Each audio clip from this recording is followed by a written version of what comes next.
Hello दोस्तों, आप लोगों का स्वागत है पिगला एक्सप्लेन चैनल पे। तो आज हम लोग फिर से यहाँ पे उसी मांगा को एक्सप्लेन करेंगे जिसने हमारे दिन बहुत ज्यादा बुरे दिखाए। मांगा का नाम है become the strongest through the cheat system. सबसे पहले हम लोग रिकैप ले लेते हैं। हमने पिछले एपिसोड में देखा था कि सुकीशिरो को यहाँ पे पता चल चुका था कि करीना को बुली किया जाता है, तो फिर वो थोड़ा सा हिसाब किताब बराबर करने के लिए गया था। इसके बाद वो करीना की पुलिस को खर्चा पानी देता है। खर्चा पानी का सिर्फ धमकाता है। बेचारा खर्चा पानी तो बिल्ला लेता है, वो भी मुफ्त में। यहाँ पे भी भेदभाव चल रहा है। बेचारे बिल्ला ने कुछ किया नहीं, इसके बावजूद वो पिला गया। वो तो बस प्लानिंग कर रहा था। खैर सुकीशिरो इसी तरीके से करीना की पुलिस को भी यहाँ पे मजा चखा देता है और उन्हें अच्छे से खर्चा पानी देने के बाद वो करीना के पास वापस आके घर की तरफ जाने लगता है। तो फिर सुकीशिरो को समझ में आ चुका था कि अब उसके लिए मुसीबतें थोड़ी सी बढ़ने वाली हैं, इसीलिए सुकीशिरो को और ज्यादा स्ट्रांग बनने की जरूरत है। इसलिए रात होते ही वो यहाँ पे दोबारा बाउंडलेस पाथ का इस्तेमाल करता है और दूसरी दुनिया के अंदर आ जाता है, जहाँ पे सुकीशिरो का सफर सिटी ऑफ बीस्टमैन नॉर्थन से शुरू होता है। सुकीशिरो सिटी के अंदर घूम रहा था और उसे पता चलता है कि यहाँ पे कई सारे डिफरेंट बीस्टमैन की ट्राइब्स रहती हैं। साकुरा भी उसे यही बताती है कि यहाँ पे कई सारे अलग अलग वेराइटीज के ट्राइब रहते हैं जो कि रेयर भी हैं और उनके पास उनकी खुद की स्पेशलिटी होती है। उसी टाइम पे सुकीशिरो की नजर कुछ ह्यूमन एडवेंचरर्स के ऊपर पड़ती है। तो साकुरा सुकीशिरो से पूछती है कि ये तुम्हारे घर के कुछ एडवेंचरर्स की तरह दिखते हैं क्या? वैसे ये सिटी काफी ज्यादा बड़ी है और एडवेंचरर्स गिल्ड ने यहाँ पे एक रूल भी बनाया है, अगर कोई चीज यहाँ पे तुम्हारी जिंदगी के लिए कॉस्ट करती है तो फिर तुम्हें फाइट अवॉइड करनी चाहिए अरीना के बाहर। लेकिन अगर तुम अरीना के अंदर किसी को डुएल के लिए चैलेंज करते हो तो फिर मरो या जियो, कोई लेने देने नहीं है उससे तुम्हारा। साथ ही में सुकीशिरो को ये भी बताती है कि यहाँ पे ऐसे कई सारे हाईली प्राउडफुल इल्स और नोबल बीस्टमैन भी रहते हैं जो काफी ज्यादा रेयर होते हैं। हालांकि सुकीशिरो इनकी बातों को इग्नोर करते हुए सीधा ह्यूमंस की तरफ आगे बढ़ा था, ये कहते हुए कि इनके साथ मेरा इंसानी बॉन्ड है, मुझे लगता है कि मुझे इनके साथ बातें करनी चाहिए। और फिर साकुरा अपनी नजर उठा के जब सुकीशिरो की तरफ देखती तो वो वहाँ पे ह्यूमन एडवेंचरर्स के साथ बात करने की कोशिश कर रहा था। तो साकुरा सुकीशिरो को मना करती है कि ऐसा ना करो, दरअसल ये लोग छुरा ही निकाल लेते हैं, ये कहते हुए कि भाग जाए यहाँ से। तो सुकीशिरो आगे से माफी मांग लेता है, ये कहते हुए मुझे नहीं पता था कि यहाँ पे किसी को ग्रीटिंग भी नहीं दे सकते हैं। तो फिर साकुरा बीच में आती है और उनसे साफ कह देती है कि ये मिसअंडरस्टैंडिंग है, दूर रहो। फिर साकुरा इनके पास आते तो फिर इन्हें अजीब सी फीलिंग महसूस होती है जो कि डर वाली ही थी, इसलिए ये लोग तुरंत यहाँ से निकल लेते हैं, ये कहते हुए दोबारा दिखाई ना देना। इसके बाद साकुरा सुकीशिरो को बताती है कि तुम ऐसे ही यहाँ पे किसी के साथ बात नहीं कर सकते हो, अगर तुम ऐसा करोगे तो फिर तुम यहाँ पे उन्हें सिर्फ चिंता ही दोगे और कुछ भी नहीं। खासकर इंसानों को उन्हें अपने आसपास की जगह की काफी ज्यादा चिंता होती है। फिर भी जब ये सभी लोग यहाँ से चलते हुए जा रहे थे तो सभी लोग यहाँ पे साकुरा को देख के उसी के बारे में ही बात कर रहे थे। सुकीशिरो भी इस चीज को नोटिस कर लेता है, तो साकुरा यहाँ पे सुकीशिरो से माफी मांगती है, ये कहते हुए कि वो आधी बीस्टमैन और आधी इंसान है तो वो हाइब्रिड हुए, इसलिए सभी लोग उसी के बारे में ही बात कर रहे हैं, इसलिए उन्हें जल्दी से यहाँ पे एडवेंचरस गिल्ड के अंदर रजिस्टर करके यहाँ से निकल लेना चाहिए। सुकीशिरो ऑफ कोर्स यहाँ पे साकुरा के ही साइड लेता है, ये कहते हुए भाड़ में जाए यार, हमें अकेला छोड़े, हमारी तरफ देख ही क्यों रहे हैं साले ये। इसके बाद वो पीछे मुड़ के साकुरा से कहता है कि भेदभाव हमेशा के लिए हर जगह पे ही होता है, इसलिए इस बारे में ज्यादा ना सोचो। इसके बाद हम लोग सुकीशिरो और साकुरा को सीधा गिल्ड के बाहर ही देखते हैं और सुकीशिरो आगे से कहता है कि ये तो बिल्कुल एनिमे और एकदम गेम्स की तरह ही लग रहा है, यहाँ पे एक क्वेस्ट बोर्ड भी है। साकुरा उसे कहते हैं कि क्वेस्ट को छूना भी नहीं, अपनी रजिस्ट्री से पहले रजिस्ट्रेशन करो चल के। इसके बाद जब ये लोग यहाँ पे रजिस्ट्रेशन करने के लिए जाते हैं तो फिर इन लोगों की मुलाकात यहाँ पे एक बीस्टमैन से होती है, जो कि इन दोनों को देख के कहती है, अरे वाह, आधी हाइब्रिड और आधा इंसान, सॉरी पूरा इंसान, नई किस्म की जोड़ी आई है, मजा आ गया देख के। बाय द वे ये दिखने में एकदम 10 on 10 बैठी थी, दिखने में कैसे हो? बस ये मैं कुछ बोलने वाला था, अच्छा हुआ नहीं बोला मैंने। यार इसका नाम बता देते तो बढ़िया रहता है। वैसे हम इसे मिस फॉक्स करके बुलाते हैं क्योंकि इनकी रेस यहाँ पे फॉक्स ही है। मिस फॉक्स यहाँ पे पूछती है कि कौन भाई रजिस्टर करना चाहता है, तो सुकीशिरो अपना नाम आगे करता है। मिस फॉक्स आगे से रजिस्ट्रेशन पेपर देते हुए कहती हैं कि उन्होंने यहाँ पे कई सारे एडवेंचरर्स को देखा है, तो उनके लिए कोई नई चीज नहीं है, इस पे अपनी इन्फॉर्मेशन और सारी चीजें लिख दो। इसके बाद तुम्हारी सारी इन्फॉर्मेशन यहाँ पे बाकी गिल्ड एडवेंचरर्स के पास भी यहाँ पे शेयर कर दी जाएगी। इसके बाद अगर तुम किसी दूसरे इलाके के अंदर भी जाते हो, नई ब्रांच के अंदर, तो फिर वहाँ पे भी तुम क्वेस्ट ले सकते हो बिना किसी दिक्कत के। सुकीशिरो पूछता है कि इस डॉक्यूमेंट में इतना ज्यादा खास क्या है, तो साकुरा उसे बताती है क्योंकि ये डॉक्यूमेंट यहाँ पे तुम्हारे रजिस्ट्रेशन को कंप्लीट करेगा। अगर तुम्हें यहाँ पे रजिस्ट्रेशन कंप्लीट नहीं कर पाते हो तो फिर तुम्हें एडवेंचरर्स बैज नहीं मिलेगा। सुकीशिरो आगे से पूछता है कि ये बैज क्या चीज है, तो मिस फॉक्स उसे आगे से बताते हैं कि ये तुम्हारे आधार कार्ड की तरह आइडेंटिफिकेशन के काम में आएगा। इससे तुम्हारी रैंक के बारे में पता चलेगा कि तुम कौन सी रैंक पे हो। By the way lowest rank यहाँ पे आयरन रैंक है। जितनी ज्यादा तुम्हारी रैंक यहाँ पे बैच की हाई होगी उतने ज्यादा तुम्हें अच्छे मेरिट पॉइंट्स और रिवॉर्ड मिलेंगे, इसलिए जितना जल्दी हो सके उतना जल्दी करो एक्सपीरियंस गेन करने के लिए, ताकि तुम्हें अच्छा बैच मिल सके। इनका बैच सिस्टम भी एकदम नॉर्मल ही था, लोहे से तांबा, तांबे से चांदी, चांदी से गोल्ड। इंग्लिश में नहीं बोल पाया इस बार, सॉरी। मिस फॉक्स ये भी बताते हैं कि यहाँ पे जो लोएस्ट रैंक के एडवेंचरर्स होते हैं वो तो इर्द गिर्द घुमा ही करते हैं, उन्हें ढूंढना कोई बड़ी बात नहीं है, लेकिन जो हाई रैंक के एडवेंचरर्स होते हैं जैसे कि गोल्ड रैंक, वो बहुत कम ही दिखाई देते हैं, लेकिन इसके बावजूद भूले भटके आ जाते हैं कभी गिल्ड के पास में, सिर्फ और सिर्फ यहाँ पे किसी रिच बंदों से क्वेस्ट लेने के लिए। सुकीशिरो आगे से कहता है कि ये लो रैंक की चीजें सलाह हमेशा से घटिया ही रहती है, लेकिन मिस फॉक्स उसे आगे से बताते हैं, नहीं यार, बैच जब तुम रिसीव करोगे तो फिर तुम्हारा लेवल लेवल अपने आप ही यहाँ पे बढ़ने लगेगा, यहाँ तक कि तुम बैज की मदद से अपने लेवल को भी छुपा सकते हो। जब सुकीसुरो अपनी मुंडी उठा के ऊपर देखता है तो फिर उसे उसका यहाँ पे लेवल दिखाई देता है जो कि 6 होता है। तो साकुरा से बताती है कि तुम यहाँ पे अपने बैज के साथ लिंक हो चुके हैं एक एडवेंचरर के तौर पे, इसलिए तुम सिर्फ सोचने से ही अपना लेवल छुपा सकते हो, लेकिन बस तुम्हें तरीका याद रखना पड़ेगा। सुकीसुरो जब ये ट्राई करता है तो वो पहली बार में ही काफी इजीली कर लेता है। डिवाइन सिलेक्शन मेथड की वजह से ऑफ कोर्स सिस्टम का बोलबाला है, नहीं तो ये साला फिर गली का नाला है। मिस फॉक्स भी काफी ज्यादा हैरान हो जाती है ये चीज देख के कि कोई सिंगल ट्राई में ही ये पूरी तरीके से कंप्लीट कर ले, क्योंकि न्यूबीज के लिए ये मेथड काफी ज्यादा टफ होता है। खैर जब ये लोग यहाँ पे ये बात कर रहे थे उसी टाइम पे यहाँ पे 2 बीस्टमैन आते हैं जो कि इन्हें साइड में करते हैं, और इन लोगों ने जो भी माल इकट्ठा किया था, यानी कि सर हो गया, नाखून हो गए, जिस भी मास्टर को मारा होगा, ये इसे टेबल के ऊपर रखते हैं और अपना हिसाब किताब कराने लगते हैं। और हिसाब किताब करने के बाद मिस फॉक्स से कहते हैं कि खाने पे चलोगे क्या हमारे साथ। मिस फॉक्स आगे से कहती है भाग जो, नाक में चिलम घुसा दूंगी, और इन लोगों को साफ मना कर देती है, कहते हुए आई एम बिजी। साथ ही में इन लोगों ने यहाँ पे एक क्वेस्ट के बारे में भी पूछा तो मिस फॉक्स आगे से बताती है क्वेस्ट है, लेकिन ये इमरजेंसी क्वेस्ट है, यानी कि हाल ही में दिया गया है, जल्दीबाजी वाला काम है, लेकिन क्वेस्ट की डिफिकल्टी काफी ज्यादा हाई है। इस पर्सन ने यहाँ पे इस क्वेस्ट की रिक्वेस्ट की थी, वो चाहता था कि एडवेंचर्स यहाँ पे कम से कम 15 लेवल के तो हो ही हो। मिस फॉक्स उन दोनों से पूछते हैं कि क्वेस्ट लेना चाहोगे क्या, तो ये दोनों साफ मना कर देते हैं, ये कहते हुए लेवल 10 के आसपास के कोई क्वेस्ट नहीं है क्या, ये क्वेस्ट किस टाइप की है। मिस फॉक्स आगे से बताते हैं कि कई सारे कार्निवोरस क्रीचर्स जो कि डार्कनेस से इन्फेक्टेड है, वो किसी फार्म के अंदर घुस गए हैं और वहाँ पे उधम मचा रहे हैं। 3 एडवेंचर्स पार्टी बना के उनसे निपटने के लिए गए थे, लेकिन वो काफी ज्यादा घायल हो गए और एक तो साला गायब भी हो गया, मिल ही नहीं रहा। और हाँ, उन लोगों का लेवल तुमसे ज्यादा हाई था, इस पे ये लोग काफी ज्यादा घबरा जाते हैं, क्योंकि इन लोगों का ऐसे ही भाई फटी पड़ी है, ऊपर से वो बेचारे कार्निवोरस एनिमल्स डार्कनेस से इफेक्टेड हैं। इसलिए इस क्वेस्ट को यहाँ पे कंप्लीट करने के लिए कम से कम लेवल 20 का तो कोई एडवेंचरर चाहिए ही चाहिए था। खैर लोग जानते हैं कि सुकीज़ुरो को यहाँ पे खतरों से खेलने की आदत है, इसीलिए वो इस क्वेस्ट को एक्सेप्ट कर लेता है, और वो साथ ही में लोगों को ताना मारते हुए कहता है कि बड़े बड़े कचड़े हमेशा रास्ते के बीच में रहते हैं, हटो यहाँ से। इस पे दूसरे बंदे को गुस्सा आ जाता है, तो वो अपना वेपन बाहर निकालने वाला था, लेकिन रूल्स होते हैं, तो दूसरा बंदा उसे रोक लेता है, ये कहते हुए कि तुम्हें रूल्स के बारे में पता है ना, तुम्हारे साथ क्या होगा अगर तुम गिल्ड के अंदर वेपन को बाहर निकालोगे। इसके बाद ये दोनों सुकीज़ुरो से कहते हैं कि खुद को ज्यादा हीरो ना समझो, तुम्हें अपनी जिंदगी की थोड़ी सी कीमत के बारे में पता होना चाहिए, इस रिक्वेस्ट को ना लो। वैसे भी तुमने हाल ही में यहाँ पर रजिस्टर किया है, क्या तुम्हें मॉन्स्टर से डर नहीं लगता है। तो सुकीज़ुरो इन दोनों को अपनी बोलती बंद करने को कहता है और उनसे कहता है अगर तुम नहीं अपनी बोलती बंद पा रहे हो तो फिर अरीना के अंदर आके देख लो, मैं तो वहाँ पे तुम्हारी बोलती बंद नहीं सिल ही दूंगा।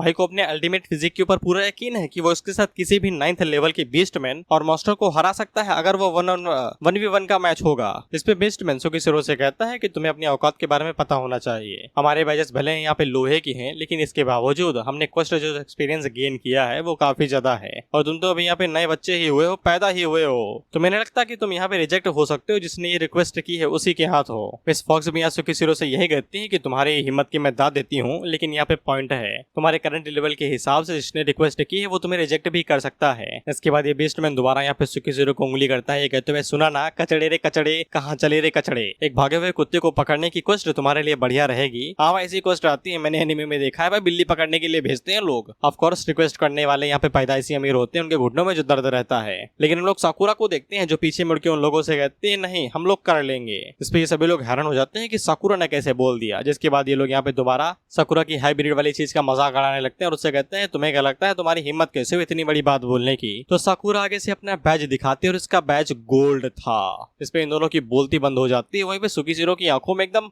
उम्मीद की किरण वो आ जाती है, वो आगे से कहता है यार ये लड़की मेरा दिल ले लेगी। मिस फॉक्स साकुरा से कहते हैं अगर तुम्हारे पास ये पहले सही था तो फिर छुपा के क्यों बैठी हुई थी, ऐसा ही बम फोड़ने की गंदी आदत है क्या तुम्हें। इसके बाद मिस फॉक्स ये वाली रिक्वेस्ट यहाँ पे सुकीज़ुरो के हाथों में ही दे देती है, क्योंकि उन्हें पक्का यकीन था कि रिक्वेस्टर भी यहाँ पे खुश होगा साकुरा के बैच को देख के। वहीं पे ये दोनों तुरंत यहाँ से खिसने लगते हैं, तो सुकीज़ुरो आगे से कहता है भाग कहाँ रहे हो, इधर आओ तुम, अब बोलना।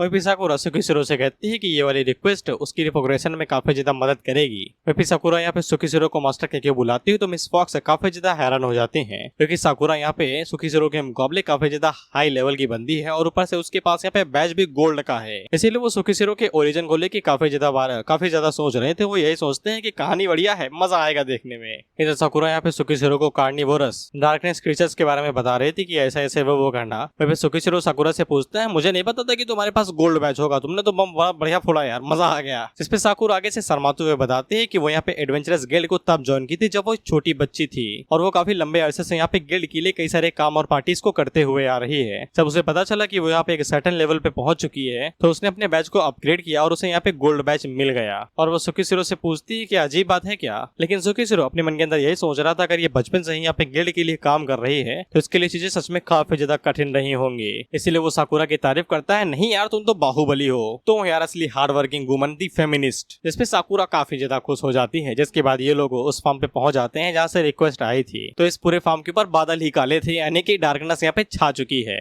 सुकीशिरो जब फार्म के अंदर झांक के देखता है तो फिर उसे पता चलता है कि कार्निवोरस डार्कनेस बस इतना ही है, कोई नाम वाम नहीं है। बेसिकली ये स्लाइम्स हैं, इनके ऊपर डार्कनेस ने असर कर लिया है तो इनको कार्निवोरस डार्कनेस कह रहे हैं। सुकीशिरो पूछता है कि यहाँ पे टोटल 10 कार्निवोरस डार्कनेस क्रिएचर है, पता नहीं अंदर कितने सारे लोग कैद होंगे बिल्डिंग के अंदर। इसपे साकुरा आगे से कहती है सब घिनौने हैं यार। इसपे साकुरा यहाँ पे सुकीशिरो को बताते हैं कि डार्कनेस यहाँ पे सभी तरीके के लिविंग बीइंग्स को करप्ट कर देती है, इससे वो बौखला जाते हैं। इनकी स्ट्रेंथ तो बढ़ जाती है लेकिन इनकी बुद्धि बहुत ही ज्यादा कम हो जाती है, जैसे कि वहाँ पे उस गॉब्लिन के साथ हुआ था जैसे ही डार्कनेस उसके ऊपर हावी हो गई थी। ये कार्निवोरस डार्कनेस यहाँ पे करप्टेड स्लाइम्स ही हैं जिनको यहाँ पे चेंज करके डार्कनेस कर दिया गया है। सुकीशिरो आगे से कहता है कि अच्छा तो वो पहले यहाँ पे स्लाइम्स हुआ करते तो वही ना मोशी मोशी एकदम खुशी खुशी। साकुरा सुकीशिरो को बताती है कि ये सभी कार्निवोरस डार्कनेस है, यहाँ पे डार्क स्लाइम्स है। अच्छा नाम मिल गया भाई। दो ये काफी ज्यादा डेंजरस होते हैं क्योंकि इनके ऊपर सिर्फ यहाँ पे थंडर एलिमेंट अटैक से काम करते हैं, यानी कि बिजली के झटके के अलावा इनके ऊपर कोई चीज असर नहीं करेगी। और सुकीशिरो के पास इसी बात का एडवांटेज था क्योंकि उसके पास यहाँ पे थंडर चेन फॉल इफेक्ट था। इसलिए वो साकुरा से कहता है कि चलो लड़ाई करते हैं, लड़ाई मैं करूंगा तुम सिर्फ देखोगी। इसके बाद वो अपने वेपन को बाहर निकालता है लेकिन सुकीशिरो अंदर घुसता है, इससे पहले ही साकुरा उसे रोक देती है, ये कहते हुए कि ये उसके लिए खतरनाक हो सकता है अगर वो अकेले फाइट करेगा और उसकी कॉस्ट उसकी जान भी हो सकती है अगर वो अकेले फाइट करता है, क्योंकि ये डार्क स्लाइम्स यहाँ पे बिगनर एरिया के मुकाबले काफी ज्यादा अलग हैं। अगर वो इनके साथ 1v1 फाइट करता है तो फिर वो जीत सकता है, लेकिन अगर ये उसके ऊपर झुंड में अटैक कर देते हैं तो ये सुकीशिरो को सुअर बना देंगे और अकेले ही खा जाएंगे सुकीशिरो को। तुम्हें उन दोनों बीस्टमैन के एक्सप्रेशन याद है कि वो कितना ज्यादा घबरा रहे थे डिटेल्स के बारे में जान के, क्योंकि उन्हें पता था कि ये क्रीचर्स कितने ज्यादा डेंजरस हो सकते हैं। डार्क स्लाइम एडवेंचरस यहाँ पे किसी भी टाइम मारे जा सकते हैं, ये अजीब बात नहीं है, ये उन लोगों का काम ही है। लेकिन साकुरा नहीं चाहती है कि सुकीशिरो यहाँ पे मारा जाए सिर्फ अपने लेवल को बढ़ाने के चक्कर में, इसलिए साकुरा सुकीशिरो से कहती है कि मुझे फाइट करने दो तुम्हारे साथ। सुकीशिरो आगे से कहता है मैं समझता हूँ तुम्हारी हीन भावनाओं को, लेकिन मेरे पास 2 सवाल है, पहले उनके जवाब दो। फिर सुकीशिरो इस दुनिया के अंदर सिर्फ एक ही चीज के लिए आता है जो कि है भाई लेवल अप, और कुछ भी नहीं।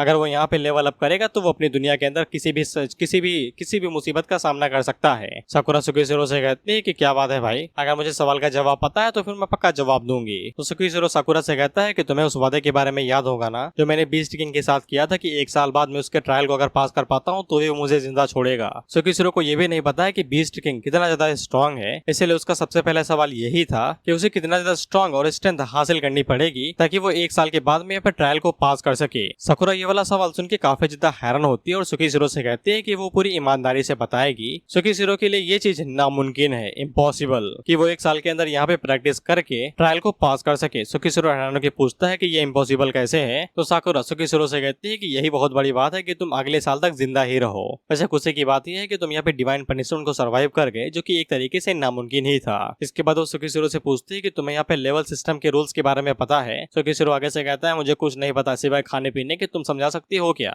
वह सुकीशिरो को ऐसा ही लगता था कि दोनों दुनियाओं के जो लेवल सिस्टम है वो सेम ही है। लेवल सिस्टम का मतलब कितने एक्सपीरियंस पॉइंट मिलेंगे एक मॉन्स्टर को मारने के बदले में और वो कितना जल्दी अपग्रेड होगा, लेवल बढ़ेगा उसका। सुकीशिरो को बस इतना ही पता है कि जितनी ज्यादा उसकी कॉम्बैट एबिलिटीज एडवेंचरर के तौर पे यहाँ पे हाई होंगी, उतनी ही ज्यादा उसकी कॉम्बैट एबिलिटीज उसकी असली दुनिया के अंदर एक हीरो की तरह हाई होंगी। सुकीशिरो को बस इतना ही पता है। उसके बाद वो भूल गया भाई कि दुनिया क्या चीज होती है, खाना पीना क्या है यहाँ का। उसे तो ये भी नहीं पता है कि यहाँ पे करेंसी किस हिसाब से चलती है, सारा काम साकुरा करती है खाने पीने का।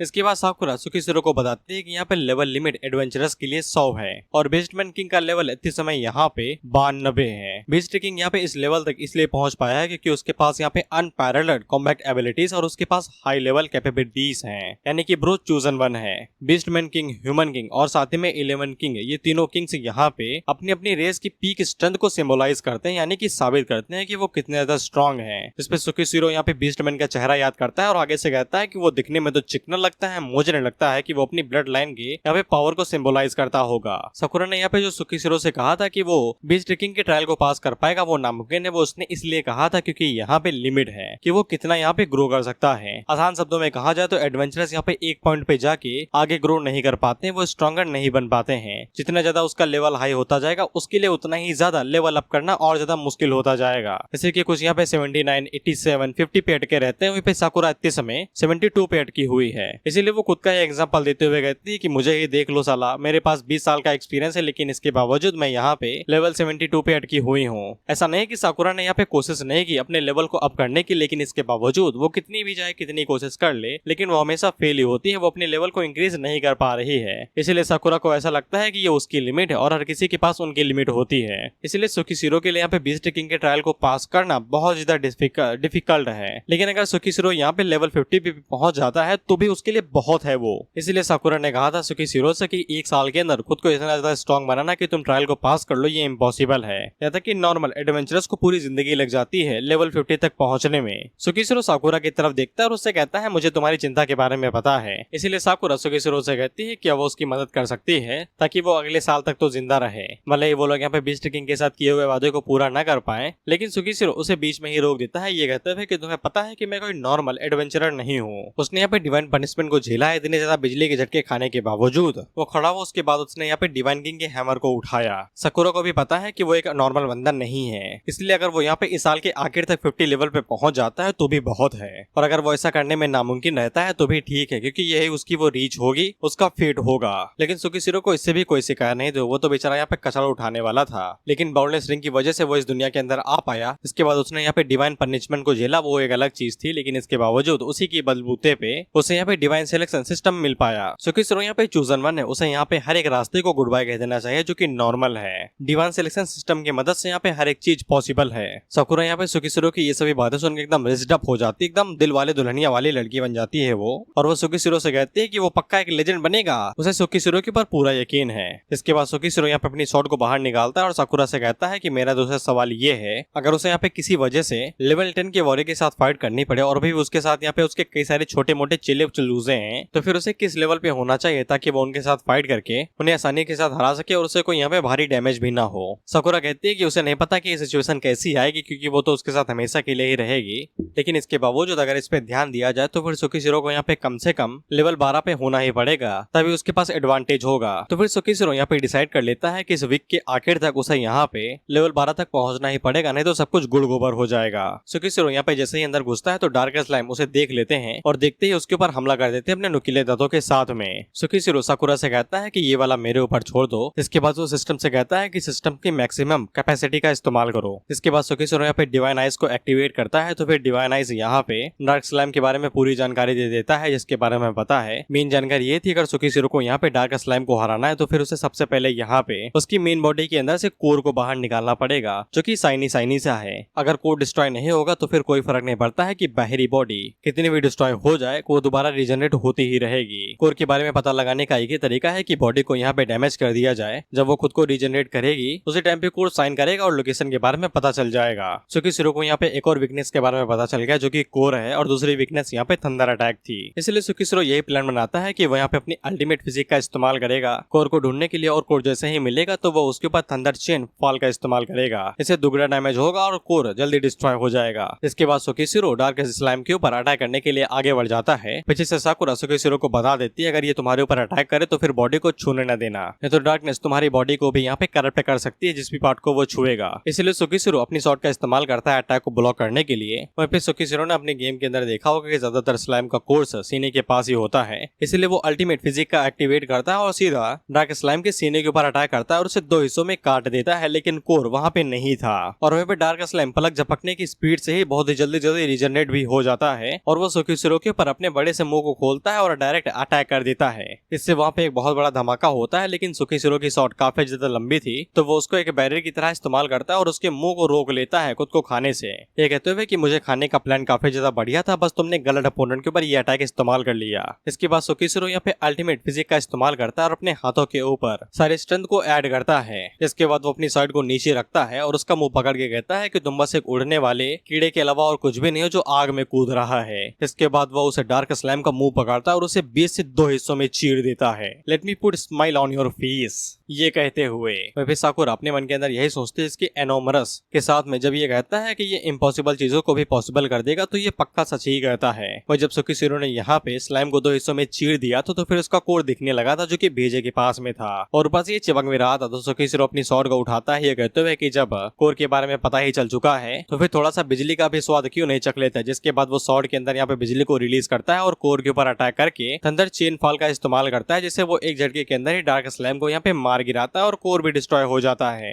जिससे सुकीशिरो को ऐसा लगता है कि ये वाली क्वेस्ट काफी ज्यादा इजी होने वाली है। इसके बाद अगला सीन 30 मिनट के बाद का होता है और सुकीशिरो ने लगभग बाहर की तरफ जितने भी डार्क स्लाइम थे उन्हें मार दिया था। फिर सुकीशिरो भी यहाँ पे लेवल 6 पे ही था और उसे समझ में आ जाता है जैसा कि साकुरा ने कहा था कि जैसे जैसे उसका लेवल हाई होता जाएगा वैसे वैसे ही उसके लिए लेवल अप करना काफी ज्यादा मुश्किल होता जाएगा क्योंकि एक्सपीरियंस पॉइंट ज्यादा लगेंगे। इसीलिए कमजोर मॉन्स्टर्स को मारने से यहाँ पे ज्यादा फायदा नहीं होगा, बस टाइम वेस्ट ही होगा। इसलिए सुकीशिरो यही वाली क्वेस्ट से तो लेवल अप कर ही नहीं पाएगा। वो यही सोचता है कि उसे यहाँ पे अपने प्लान को दोबारा बनाना पड़ेगा ताकि वो जल्दी जल्दी लेवल अप कर सके। हालांकि उसका यहाँ पे लेवल अप जल्दी हो रहा था उसके ओरिजिनल वर्ल्ड के मुकाबले में, लेकिन इसके बावजूद ये उसके टारगेट से कोसों मील दूर था। यानी कि उसे 1 हफ्ते के अंदर यहाँ पे लेवल 12 पे पहुंचना है तो फिर पहुंचना है। इसके बाद 1 साल के अंदर उसे लेवल 20 पे पहुंचना है और चेक करना है कि उसकी रीच कितनी है। इसके बाद सुकीशिरो पीछे मुड़ता है और साकुरा से पूछता है कि उसके पास और ज्यादा थंडर ऑइंटमेंट होगा। तरह सुकीशिरो यहाँ पे अपनी शॉर्ट के ऊपर ऑइंटमेंट इस्तेमाल करा जिससे कि वो फायर वाला था, तेल लगा के भाई आग निकल रही थी।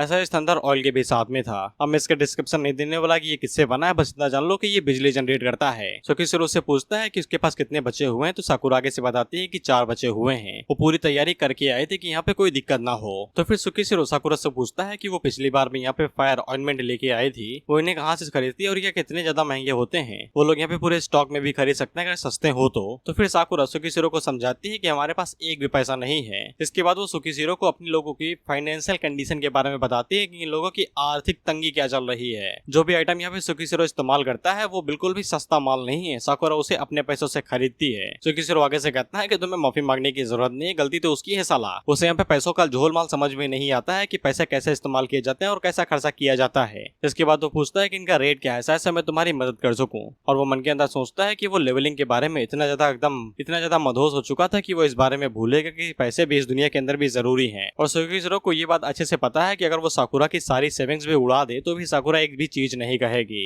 इसके बाद साकुरा यहाँ पे टीचर बन जाती है और वो सुकीशिरो को समझाती है कि थंडर टाइप एलिमेंट्स काफी ज्यादा महंगे होते हैं और ये रेयर भी होते हैं, तो फिर इनकी कॉस्ट यहाँ पे 30 सिल्वर कॉइन के आसपास होती है। और एक बार लो लेवल क्वेस्ट और रिक्वेस्ट की तो रिवॉर्ड यहाँ पे कई सारी चीजों के ऊपर डिपेंड करता है। एग्जाम्पल के लिए अगर इस क्वेस्ट के अंदर कोई वैल्यूएबल चीज मिल जाती है तो फिर ये क्वेस्ट काफी अच्छी जाएगी, लेकिन अगर नहीं मिलती है तो बेकार जाएगी। साकुरा अपने एक्सपीरियंस के हिसाब से बताती है ये क्वेस्ट पूरी करने पे गिल्ड इन लोगों को यहाँ तक कि एक गोल्ड कॉइन भी नहीं देगा। इसलिए जो भी नॉर्मल लोग होते हैं यानी कि जिनके पास पैसा कम होता है वो लोग डायरेक्टली एडवेंचरर्स के पास जाके उनसे पर्सनली रिक्वेस्ट करते हैं जब नॉर्मल लोग अपनी कोई जरूरी चीज खो देते हैं। इसके बाद साकुरा यहाँ पे सुकीशिरो को बताती है कि एक गोल्ड कॉइन यहाँ पे 100 सिल्वर कॉइन के बराबर है और 100 सिल्वर कॉइन यहाँ पे 10,000 तांबे के कॉइन के बराबर है, यानी कि ब्रोंज। सुकीशिरो इन सभी चीजों को एकदम नोट डाउन कर लेता है। ये कहते हुए यार तुम तो एकदम बाहुबली हो यार नॉलेज के मामले में। इसके बाद साकुरा सुकीशिरो को ये भी बताती है कि यहाँ पे इस रिक्वेस्ट को क्लियर करने पे इन लोगों को शायद से 50 सिल्वर कॉइन से 3 गोल्ड कॉइन तक मिल सकते हैं। और अगर ये लोग यहाँ पे इन सभी डार्कनेस कार्निवोरस क्रीचर्स को मार देते हैं तो फिर शायद से इन लोगों को 3 गोल्ड कॉइन मिल सकते हैं। और ये वाली चीज कि कितने गोल्ड कॉइन मिलेंगे रिक्वेस्टर के ऊपर बेस्ड रहेगी, यानी कि रिक्वेस्ट देने वाला क्वेस्ट देने वाला कितने पैसे देगा ये उसके ऊपर डिपेंड करता है। तो सिंपली ये लोग गरीब हैं एकदम। इसीलिए साकुरा सुकीशिरो से कहती है कि जैसे ये वाली क्वेस्ट पूरी होगी तो फिर इन लोगों को अपना बजट बनाना पड़ेगा ताकि ये लोग बेफालतू के पैसे खर्चा ना करें। इसलिए 3 गोल्ड कॉइन के साथ में ये लोग अपने लिविंग एक्सपेंस यानी कि खाने पीने का खर्चा,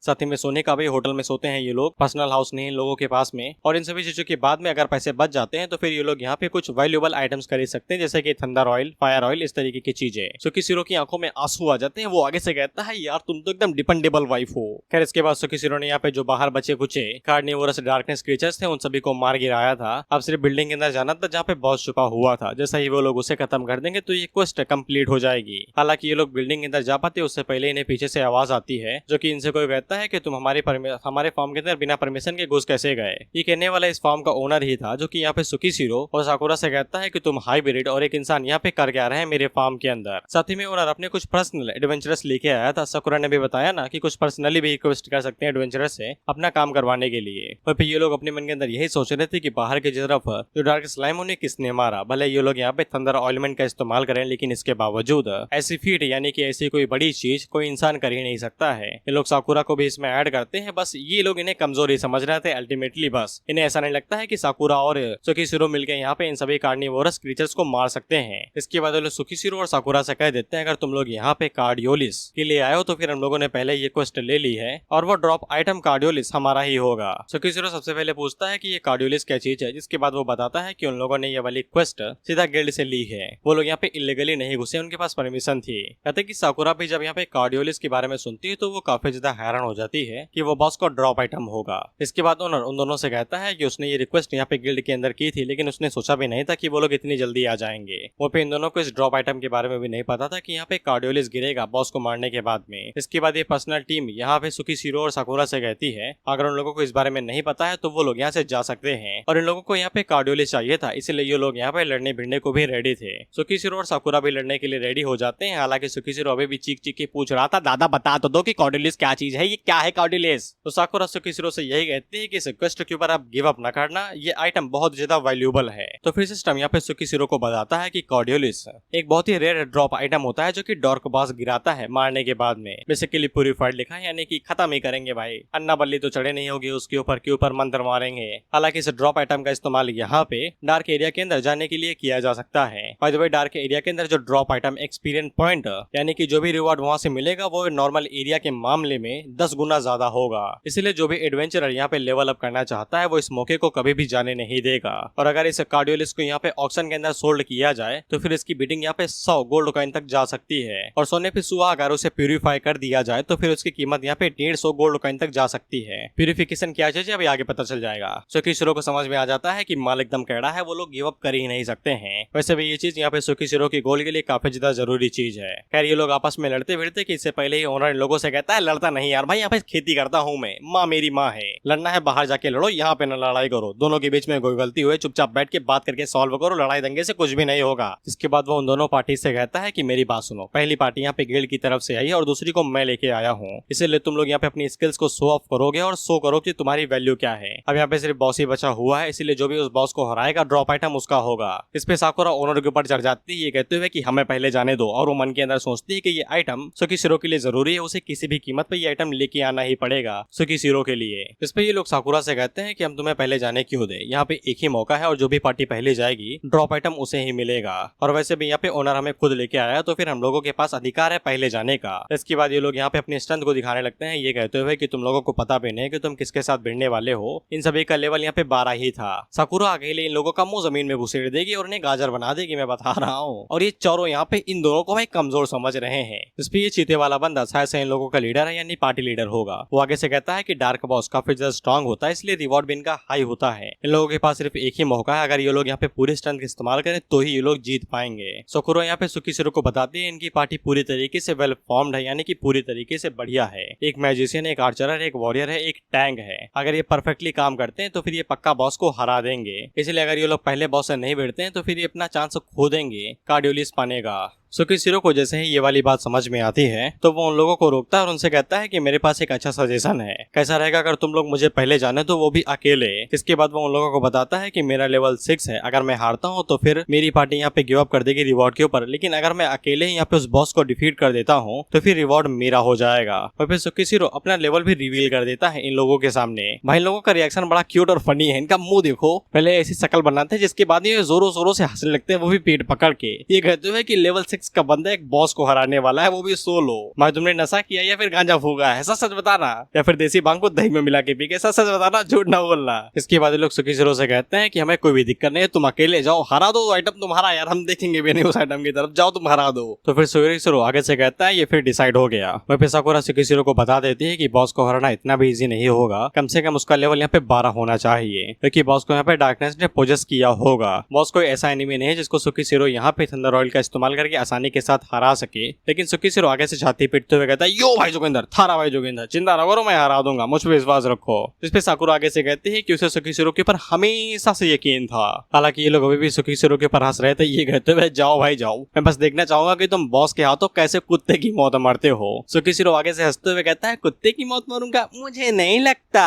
इसके बाद इसका ऑरा चेंज होता है और ये सीधा कमरे की तरफ जाते हुए कहता है, हम देखता हूँ कि बॉस मुझे कुत्ते की तरह मारता है या मैं उसे कुत्ते की तरह मारता हूँ। वह ये हिरन वाला बीस्ट मैन आगे से कहता है कि इसका ऑरा बदल गया या फिर मेरी आंखों में मक्खी आके गिरी। यहाँ पे माहौल कुछ तो बदला बदला सा लग रहा है। इसके बाद सुकीशिरो कमरे के अंदर जाता है और उस बॉस को देख के कहता है कि अच्छा तुम हो वो बॉस। इसके बारे में साकुरा कह रहे थे कि तुम स्ट्रॉन्गेस्ट हो। हालांकि मुझे तुम में कोई दिलचस्पी नहीं है, बस मुझे तुम्हारा ड्रॉप आइटम चाहिए। द कार्डियोलिस। हम लोग इस बॉस को देखते हैं तो इस बॉस के मुंह के ऊपर आंख थी, नीचे से हाथ निकले हुए थे और जमीन को इसकी जड़ों ने घेर रखा था, यानी कि टेंटिकल्स ने, और इसका लेवल 14 था। ये पार्टी मेंबर्स आगे से उस बॉस को देख के कहते हैं कि ये बॉस यहाँ पे 14 लेवल का, वो भी डार्क का बॉस। मुझे नहीं लगता है कि ये बच्चा जिंदा बचेगा भी। इस बच्चे का लेवल कम से कम यहाँ पे 23 होना ही चाहिए उस बॉस को हराने के लिए, और ऊपर से इस बॉस के पास यहाँ पे कार्डियोलिस भी है। इसके बाद ये चीता वाला बीस्टमैन यहाँ पे साकुरा से कहता है कि तुम्हें यहाँ पे अपने पार्टी मेंबर की लाश उठाने के लिए रेडी होना जाना चाहिए। मुझे नहीं लगता है कि वो यहाँ पे 10 सेकंड के लिए भी टिक पाएगा और सर्वाइव कर पाएगा। कार्डियोलिस के चक्कर में वो अंधा हो गया था। हालांकि साकुरा ने घूरते हुए कहती है, शट अप। साकुरा के घूरने पे इनका मुंह दोबारा ऐसा बन जाता है कि हमने क्या किया यार, हम तो एडवाइस दे रहे हैं तुम्हें, ऐसे घूरना मत करो यार। The reaction is very funny and cute. इधर साकुरा हम लोगों को पूरी तरीके से एक्सप्लेन करता है कि यहाँ पे ये वाला बॉस भी बाहर की तरफ डार्क स्लैम की तरह ही है, इसकी भी वीकनेस सेम ही है, बस ये उनसे कई गुना स्ट्रॉन्ग है क्योंकि ये बॉस लेवल पर है और ऊपर ने डार्कनेस इसके ऊपर खुद आशीर्वाद दिया, जाओ बच्चा जाओ, खून बहाओ। इसीलिए सुकीशिरो के मेथड यहाँ पे काम नहीं वाले हैं, काम नहीं आने वाले जो उसने डार्क स्लैम्स के ऊपर इस्तेमाल किए थे। खैर इसके बाद हम लोग इस बॉस को देखते हैं और मैं ये पूरा पैनल दिखाने वाला हूँ ताकि तुम्हें समझ में आ सके जो मैं कहने वाला हूँ। हम इस बॉस को देखते तो इसका भाई मुंह आ गया था, अभी तो ये साला उल्टी मूली की तरह लटका हुआ था, इसके पैर नीचे थे और सिर्फ ऊपर एक आंख थी। अब ये डिजाइन कैसे चेंज कर दिया? ऑथर ये चीटिंग यार। वही सुकीशिरो को ये भी पता था कि जितनी ज्यादा लंबी फाइट चलेगी उतना ज्यादा डिसएडवांटेज उसे होता जाएगा, इसलिए सुकीशिरो यहाँ पे अपनी शॉट का इस्तेमाल नहीं करता जिसके ऊपर फ्रीजिंग इफेक्ट था। और सुकीशिरो आगे से निकालता है ब्रह्मास्त्र। वो निकालता है भाई डिवाइन हथौड़ा, ये कहते हुए कि एक सेकंड ही काफी है मुझे तुम्हारे साथ खेलने के लिए और सब कुछ खत्म। डिवाइन हथौड़े के बारे में तुम्हें सब कुछ पता ही है कि सिर्फ 1 सेकंड के लिए इस्तेमाल कर सकता है ये डिवाइन हथौड़े का, जिसके बाद इसकी हालत मरे हुए कुत्ते की तरह हो जाएगी। हालांकि सुकीशिरो बुद्धि का इस्तेमाल करके सबसे पहले अपने हाथ को यहाँ पे अल्टीमेट फिजिक के साथ फ्यूज करता है ताकि हथौड़े का जो फोर्स हो वो उसके हाथ को डिस्ट्रॉय न करे।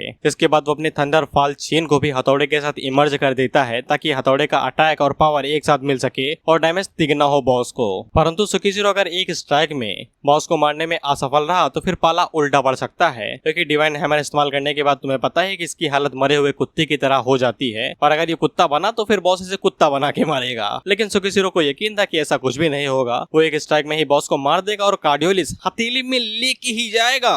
खैर इसके बाद वो हथौड़ा निकालता और सीधा बॉस के ऊपर जंप मार के सबसे पहले हथौड़े के अंदर थंडर चेन फॉल स्किल का यूज करता है, जिसके बाद वो बॉस की तरफ एकदम सूरवीर की तरह आगे बढ़ा था और गड़ाम से बॉस के सर के ऊपर दे मारता है, जिससे बॉस के वो दो टुकड़े कर देता है। जैसे हम लोगों ने कभी कैंची के साथ खेला है कि कपड़ा एक बार शियों से मारते हैं, काट देते हैं। सुकीशिरो वही टेक्निक यहाँ पे बॉस के ऊपर इस्तेमाल करता है और ऊपर से हथौड़ा मारते हुए नीचे तक चीरते हुए चला आता है। वो फिर थंडर पावर इतनी ज्यादा पावरफुल थी कि वो घर के अंदर बिजली ले आती है और पूरा घर ही डिस्ट्रॉय हो जाता है, गड़ाम से बोलता है अगर वो फिर साकुरा को समझ में आ चुका था कि सुकीशिरो ने यहाँ पे डिवाइन हैमर का इस्तेमाल किया है तो उसकी हालत कुत्ते की तरह होने वाली है, तो वो सुकीशिरो को चेक करने के लिए जाने लगती है। फिर ये तीनों आगे से हैरान होते हुए कहते हैं कि ये क्या हुआ भाई, अभी तो यहाँ पे एकदम कुशल मंगल घर था, अब ये वीरान जमीन कैसे हो गई। हम लोग ओनर को देखते हैं जो कि आगे से कहता है जमीन गई तेल नहीं, ये बताओ मेरा खाना था भाई वेयर हाउस के अंदर, वो कहाँ गया, घोड़े मेरे क्या खाएंगे, चने खाएंगे और क्या।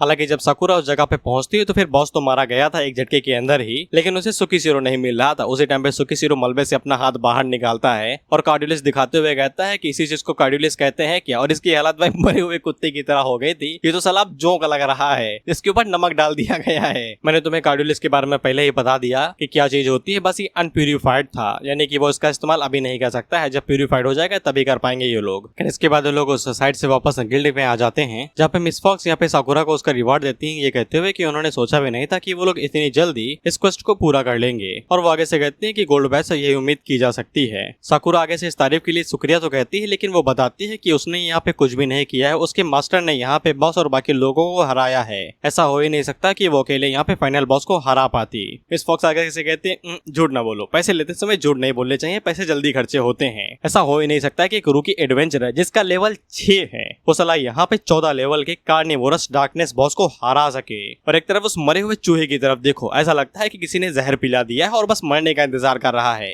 उसकी बेचारे की शक्ल देखो, उसे इतना ज्यादा निचोड़ दिया गया है जितना तो देसी मर्द एक आम को नहीं निचोड़ता है। ऐसा लगता है इसको अभी यहाँ पे ग्लूकोन के 2-3 डोज देने पड़ेंगे, नहीं तो ये तुरंत ही मारा जाएगा। साकुरा आगे से कहती है मुझे ऐसा नहीं लगता है, यहाँ पे मास्टर के ऐसे हालात इसलिए हो चुके हैं क्योंकि उन्होंने अकेले यहाँ पे सभी मॉन्स्टर्स को मारा है। उन्होंने अपनी फिजिकल और मेंटल स्ट्रेंथ सब कुछ इस्तेमाल कर ली है, इसीलिए वो यहाँ पे एकदम चुसे हुए आम की तरह दिख रहा है जिसकी आत्मा भी चूस ली गई है।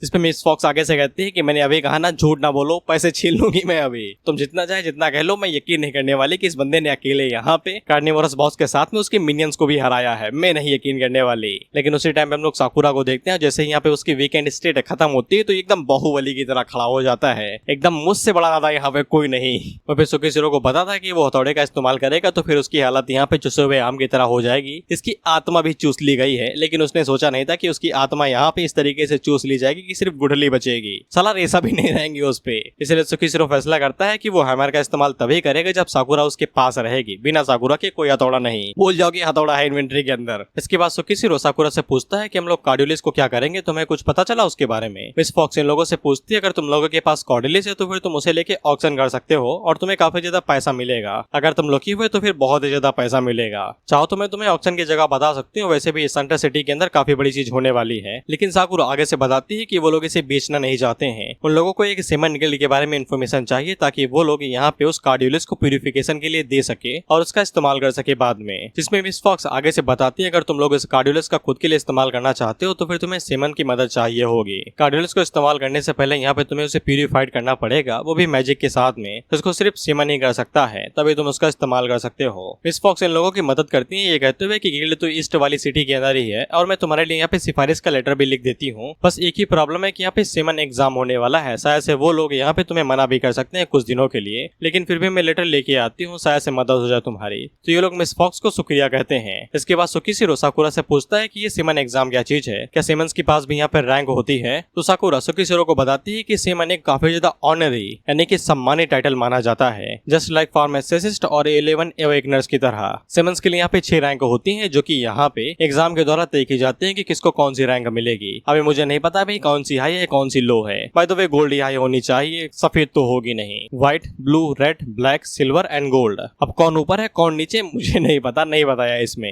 लेकिन साकुरा सुकीशिरो को बताती है कि अवेकनर्स की तरह सेमन भी यहाँ पे कुछ टाइप्स की मेडिसिन और आइटम्स को बना सकते हैं। अगर हाई लेवल का सेमन होगा तो फिर मेडिसिन का इफेक्ट भी हाई होगा। ऑफ कोर्स पैसे भी महंगे पड़ेंगे यार, फ्री का माल थोड़ी ना है। मियाजाकी आम लोगे तो फिर 2.5 लाख का पड़ेगा ही ना। फिक्स रेट नहीं पता तो फिर उसके लिए आई एम सॉरी बाबू। तो फिर सुकीशिरो आगे से पूछता है कि सेमन से यहाँ पे नॉर्मल एडवेंचरस के मुकाबले अलग होते हैं क्या? इस पे साकुरा यहाँ पे सुकीशिरो को बताती है कि सेमन्स, फार्मासिस्ट और अवेकनर्स यहाँ पे कॉम्बैट के अंदर पार्टिसिपेट नहीं करते हैं। इन्हें यहाँ पे ज्यादातर नोबल एग्जिस्टेंस माना जाता है नॉर्मल एडवेंचरस के लिए। ये लोग यहाँ पे सिर्फ काम की और वैल्यूएबल मेडिसिन ही नहीं बनाते हैं बल्कि कई सारे एडवेंचरस को कंट्रोल भी करते हैं। इन्फ्लुएंस का कंट्रोल ही होगा एक तरीके से। लेकिन ये सेमन्स, अवेकनर्स और फार्मासिस्ट जिन एडवेंचरस को यहाँ पे इन्फ्लुएंस करते हैं उनका लेवल कम नहीं है। सुकीशिरो को यहाँ पे ये कैप ऑफ एडवेंचरस वाली बात समझ में नहीं आई थी, मुझे भी नहीं आई है, तो साकुरा हमें समझाती है। ये कहते हुए एडवेंचरस के शब्दों में कहा जाए तो फिर यहाँ पे एक high level semen 10 high level के एडवेंचरस से ज्यादा डरावना समझा जाएगा, क्योंकि वो लोग जो यहाँ पे मेडिसिन और आइटम्स बनाते हैं वो इतने ज्यादा कैपेबल होती है कि वो बैटल के आउटकम को यहाँ तक इन्फ्लुएंस कर सकते हैं, यानी कि जितना हारना उनकी मुट्ठी में होता है एक तरीके से। सेमन्स यहाँ पे कुछ हाई क्वालिटी की मेडिसिन भी बना सकते हैं जो की लेवलिंग अप को थोड़ा सा ईजी कर सकते हैं। इसलिए एडवेंचरस उनकी इज्जत करते हैं और उनकी पूरी तरीके से रिस्पेक्ट करते हैं और उनसे मदद भी लेते हैं। अब तुम यहाँ पे फार्मासिस्ट, अवेकनर और सेमन को लेके कंफ्यूज ना होना। सेमन यहाँ पे बीस्ट मैन के लिए है, फार्मासिस्ट ह्यूमंस के लिए और अवेकनर्स इल्वन रेस के लिए है। हर एक रेस के लिए अलग शब्द है।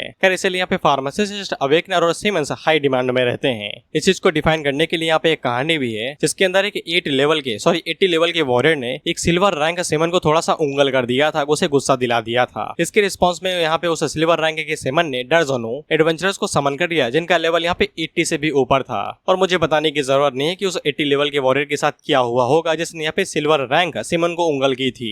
इसके बाद से ही दुनिया को समझ में आ चुका था कि यहाँ पे सिल्वर रैंक सेमन्स का ऑरा क्या है। सुकीशिरो आगे से कहता है कहानी बढ़िया है, मजेदार आया भाई। इसके बाद मिस फॉक्स यहाँ पे आती है जो कि इन लोगों को लेटर देती है ये कहते हुए उम्मीद करती हूँ कि तुम्हें यहाँ पे प्यूरिफिकेशन सर्विस मिल जाए, नहीं तो तुम लोगों का टाइम ही वेस्ट होगा। इसके बाद सीन शिफ्ट होकर डायरेक्ट यहाँ पे सेमन गिल्ड की तरफ आ जाता है जहाँ पे बच्चे लगे हुए थे सेमन एग्जाम देने के लिए। सुकिशिरो आगे से कहता है कि यहाँ पे तो कई सारे मैजिशियन आए हुए हैं सिर्फ एग्जाम देने के लिए। तो साकुरा आगे से बताती है कि एग्जाम के दिनों वाले यहाँ पे ऐसे कई सारे लोग आते हैं जो कि प्रेस्टिजियस फैमिली हो गई, स्पेशल स्कूल हो गया और कुछ स्पेशल ऑर्गेनाइजेशन भी हो गए, वहां से भी स्टूडेंट आते हैं यहाँ पे एग्जाम देने के लिए। इसके बाद लोग जल्दी से लाइन में लग जाते हैं और यहाँ पे एक बंदे से पूछते हैं क्या वो लोग यहाँ पे प्यूरिफिकेशन के लिए सर्विस मांग सकते हैं। फिर ये वाला व्हाइट सेमन था यानी कि इसकी रैंक 1 है और इन लोगों को मना कर देता है ये कहते हुए कि आज एग्जाम है तो फिर ये नामुमकिन सा ही है और आज के दिन यहाँ पे सिर्फ सेमन्स ही अंदर जा सकते हैं और कोई नहीं। साकुरा आगे से कहते हैं इन लोगों के पास सिफारिश का लेटर भी है, लेकिन ये व्हाइट सेमन नहीं मान रहा था। ये कहते हुए मुझे घंटा फर्क नहीं पड़ता कि ये लेटर कहाँ से आया और क्यों आया है,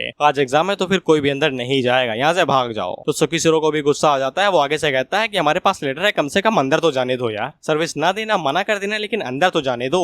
इस पे ये व्हाइट सेमन आगे से कह देता है कि मैं तुम्हें एक बात साफ साफ बता देता हूँ, जब तक एग्जाम चलेगा कोई भी अंदर नहीं जाएगा, भले चाहे एग्जाम खत्म होने में महीनों लग जाए या फिर सालों। तो सुकिशिरो को गुस्सा आ जाता है और वो हाथापाई करने के लिए आगे बढ़ ही रहा था। साकुरा मना करती है कि गुस्सा दिलाने से हमारा ही घाटा होगा, लेकिन उसी टाइम पे यहाँ पे एक ब्लू रैंक का सेमन आता है। इसका नाम यहाँ पे डग था जो कि यहाँ पे नॉर्थ सेमन एसोसिएशन का रिप्रेजेंटेटिव था और साथ ही में नॉर्थ सेमन एसोसिएशन का प्रेसिडेंट भी था। आसान शब्दों में मैं ही राजा मैं ही मंत्री। क्योंकि डग की रैंक यहाँ पे काफी ज्यादा हाई थी तो सभी लोग उसे यहाँ पे ग्रीड करते हैं। डग इन लोगों से पूछता है कि क्या बालों मचा रखा है भाई, एग्जाम के दिन काहे ज्यादा चिल्ली पुची मच रहा है। इसमें व्हाइट सेमन यहाँ पे डग को बताता है कि ये लोग काफी ज्यादा रूड है। सबसे पहली बात ये लोग यहाँ पे एग्जाम वाले दिन आ गए हैं प्यूरिफिकेशन की रिक्वेस्ट करने के लिए, जब हम लोग इन्हें मना करते हैं तो फिर ये लोग हाथापाई पे उतर आते हैं। व्हाइट सेमन डग से कह ही रहा था कि मुझे ये संभाल ले, तो उसी टाइम पे सुकिशिरो डग से कहता है अगर तुम इस जगह के इंचार्ज हो तो फिर मेरे पास यहाँ पे सिफारिश का लेटर है, तुम हमें अंदर क्यों नहीं आने देते। व्हाइट सेमन अभी भी यहाँ पे सुकिशिरो को उंगली कर रहा था, ये कहते हुए तुम्हारी हिम्मत कैसे हुई प्रेसिडेंट से ऐसे बात करने की। हालांकि डग उसे मना कर देता है ये कहते हुए कि चुप रहो यार, तुम मुंह थोड़ा कम चलाओ। डग यहाँ पे सुकिशिरो से बड़े प्यार से कहता है कि वो यहाँ पे प्यूरिफिकेशन सर्विस देगा, लेकिन आज के दिन नहीं दे सकता है क्योंकि आज का दिन एग्जामिनेशन का डे है, इसलिए सुकिशिरो को एग्जाम खत्म होने के बाद आना चाहिए। सुकिशिरो को यहाँ पे कोई भी दिक्कत नहीं थी, लेकिन तुम्हें पता ही है कि उसे हफ्ते के आखिर तक लेवल 12 पे जाना ही है, तो फिर वो टाइम वेस्ट नहीं करना चाहता था। इसलिए सुकिशिरो यहाँ पे पूछता है कि वो थोड़ा सा जल्दबाजी में क्या फिर कोई दूसरा तरीका है यहाँ पे सर्विस लेने का। इस पे डग यहाँ पे सुकिशिरो से कहता है अगर तुम्हें दूसरा तरीका चाहिए तो फिर तुम्हें यहाँ पे सेमन एग्जाम देना पड़ेगा और हाईएस्ट स्कोर यहाँ पे अर्न करना पड़ेगा।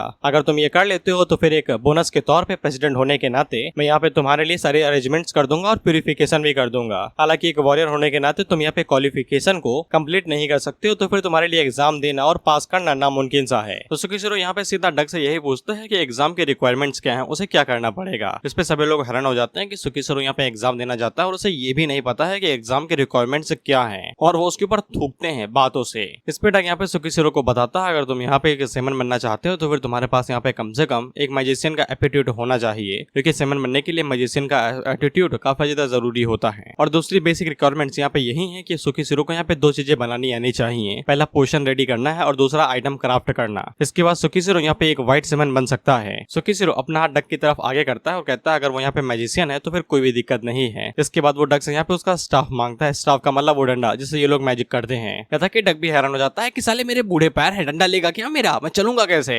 व्हाइट सेमन यहाँ पे अब दोबारा सुकिशिरो को उंगली करने लगता है, ये कहते हुए कि तुम यहाँ पे खुद का सामान लेके नहीं है और डायरेक्ट प्रेसिडेंट का ही स्टाफ लेना चाहते हो, शर्म नहीं आती। और वैसे भी तुम डंडा लेके उखाड़ क्या लोगे, तुम तो मैजिशियन हो ही नहीं, तुम्हारे पास ये डंडा किसी काम का नहीं है। लेकिन सुकिशिरो भी जिद पे अड़ा हुआ था, यही कहते हुए कि मुझे बस डंडा दो, मैं तुम्हें दिखाता हूँ कि मेरे पास क्या क्वालिफिकेशन है। डग भी अपने मन के अंदर यही सोचता है कि अगर ये इतना ज्यादा उछल रहा है, इतना ज्यादा कॉन्फिडेंस से कह रहा है तो दे ही देते हैं। इसके बाद वो अपना स्टाफ यानी कि डंडा देते हुए कहता है कि मैं देखना चाहूंगा कि एक वॉरियर कैसे खुद को प्रूव करता है मैजिशियन होने के लिए। यहाँ तक कि साकुरा भी हैरान हो जाती है सुकिशिरो को ऐसा कारनामा करता हुआ देख के, और वो पूछती है दादा आपको यकीन तो है ना, आपको जुखाड़ भी पाएंगे क्योंकि भरी बेइज्जती होगी बाजार में। सुकिशिरो आगे से कहता है कि चिंता न करो, हमारा जुलूस नहीं निकलेगा। वहीं पे साकुरा को सुकिशिरो की इतनी अदर लग चुकी थी कि जब सुकिशिरो इस तरीके से कहता है कि चिंता न करो सब कुछ ठीक हो जाएगा, तो उसे पक्का यकीन होता है कि सुकिशिरो कर ही दिखाएगा, भले ही काम इम्पॉसिबल ही क्यों ना हो। ये व्हाइट सेमन अभी भी यहाँ पे सुकिशिरो को उंगली करे जा रहा था कि तुमने डग का सामान लिया है, जल्दी से खुद को साबित करो नहीं भाग जाओ यहाँ से। तो फिर सुकिशिरो अपने हाथ को उठाता है, इसे एक सेकंड के लिए व्हाइट सेमन घबरा जाता है, लेकिन सुकिशिरो अपना हाथ यहाँ पे निपल के ऊपर मारता है एकदम धड़ाक से।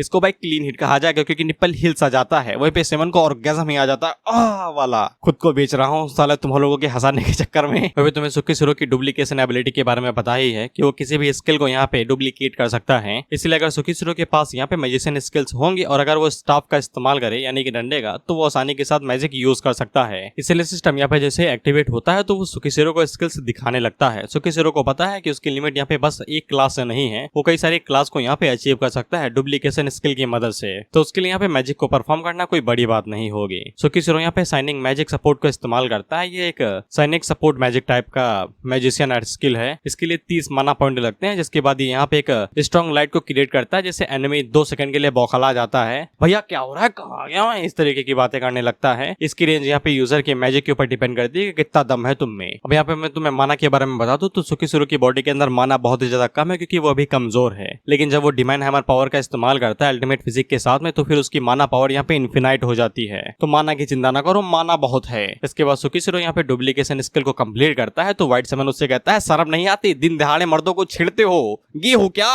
लेकिन हम लोग सुकीसिरो को देखते हैं जो कि मैजिक स्टफ के साथ में यहाँ पे अपने मैजिशियन पावर को डिप्लॉय करने लगता है, जिससे वो यहाँ पे स्ट्रॉन्ग मैजिक वेव्स बना पा रहा था, ये दिखाने के लिए कि वो यहाँ पे क्वालिफाइड है सिमन एग्जाम के लिए। यहाँ तक कि डक भी हैरान हो जाता है कि सुकीसिरो यहाँ पे मैजिक वेव्स का कैसे इस्तेमाल कर पा रहा है। वो तो अभी कुछ टाइम पहले वॉरियर हुआ करता था। मैजिक वेव एक तरीके की ऑरा ही है जो कि स्ट्रॉन्ग फीलिंग देता है कि बंदे के अंदर मैजिशियन पावर है। इसके बाद सुकीसिरो साकुरा से कहता है कि आंखें बंद करो बाबू तुम अपनी। तो साकुरा अपनी आंखें बंद कर लेती है। तो सुकीसिरो यहाँ पे साइनिंग एबिलिटी का इस्तेमाल करने वाला था, यानी कि वो 3 सेकंड के लिए सभी को बौखलाने वाला था। तो फिर हम लोग डक को देखते हैं जो कि आगे से यहाँ पे इमेजिन शील्ड को समन कर लेता है जो कि एक सपोर्ट मैजिक है। इमेजिन शील्ड मैजिशियन के लिए खास तरह का मैजिक होता है जिसका इस्तेमाल यहाँ पे बिना डंडे के भी किया जा सकता है। ये उनकी इमेजिनेशन के द्वारा बनाया जाता है जो कि एक शील्ड की तरह होता है जो कई सारे फिजिकल अटैक्स को यहाँ पे ब्लॉक कर सकता है और साथ ही में कई सारे स्किल्स और मैजिक अटैक्स को भी। डक को काफी अच्छे से पता था कि साइनिंग मैजिक यहाँ पे काफी ज्यादा सफिशिएंट मैजिक होता है बिगिनर्स के लिए जो वो इस्तेमाल कर पाते हैं। लेकिन उसे यह भी यकीन था कि उसकी मैजिक शील्ड यहाँ पे इतनी स्ट्रॉन्ग है कि वो सुकीसिरो के मैजिक वेव और साइनिंग अटैक से तो नहीं ही टूटने वाली है।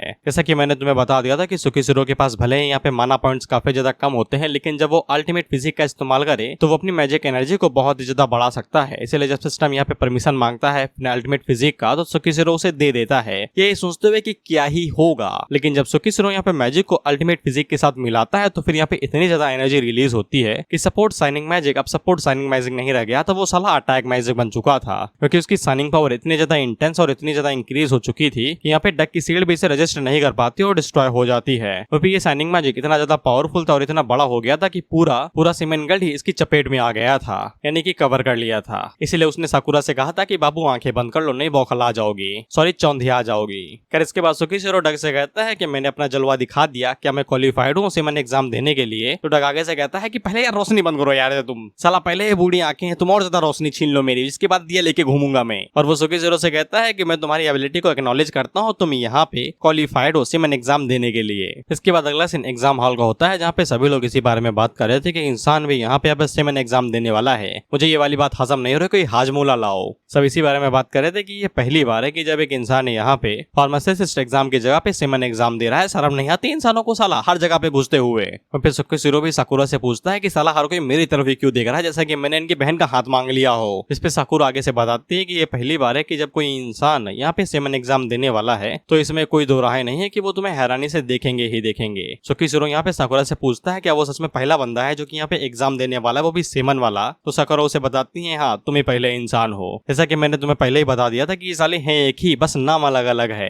जैसे कि इंसानों के लिए यहाँ पे फार्मासिस्ट इस्तेमाल किया जाता है, बीस्ट के लिए यहाँ पे सिमन इस्तेमाल किया जाता है और एल्व्स के लिए 11 अवेकनर्स इस्तेमाल किया जाता है। करते साले एक ही काम है। और वैसे यहाँ पे ऐसा कोई भी रूल नहीं, कोई इंसान यहाँ पे सिमन नहीं बन सकता, इसलिए कस्टम फॉलो होते हुए आता है और कोई भी फंक्शन इसे यहाँ पे नहीं तोड़ता है। हालांकि इस तरीके की चीजें करना थोड़ा सा उकसाव लगती है कि दूसरे रेस के अंदर घुस के तुम उन्हीं का माल चुरा रहे हो। तो सुकीसिरो आगे से कहता है कि मैं किसी को उंगली नहीं करना चाहता, मुझे बस यहाँ पे अपना कार्डियोलिस प्यूरिफाई करवाना है बस, और कुछ भी नहीं, मुझे किसी को उंगली नहीं करनी है। तो साकुरा उसे कहती है कि यहाँ पे जब कोई रूल्स और रेगुलेशन नहीं है तो फिर तुम्हें किस बात का डर है भाई, तुम्हें जो मन में आए वो करो। इसके बाद हम लोग डक के उसके एक और साथी के साथ देखते हैं जो कि यहाँ पे डक से कह रहा था कि वो उसके साथ डिसएग्री नहीं कर रहा है, लेकिन उसका डिसीजन यहाँ पे थोड़ा सा परेशानी खड़ी कर सकता है। हमें इसे सिमन का नाम बताया जाता है जो कि होता है एलिस पिग, जिसको हम पिगी बुलाएंगे, और ये भी यहाँ पे नॉर्थन सिमन एसोसिएशन का वाइस प्रेसिडेंट है, यानी कि डक के नीचे की पोस्ट इसी की है। वह पिगी डक से यही कह रहा था कि उसे कोई भी दिक्कत नहीं है, लेकिन क्या वो लोग यहाँ पे बीस्टमैन सिमन फैंक्शन के यहाँ पे जो सम्मान है उसको थोड़ा सा उंगल नहीं कर रहे हैं एक इंसान को इस तरीके से एग्जाम देने के लिए परमिशन देके।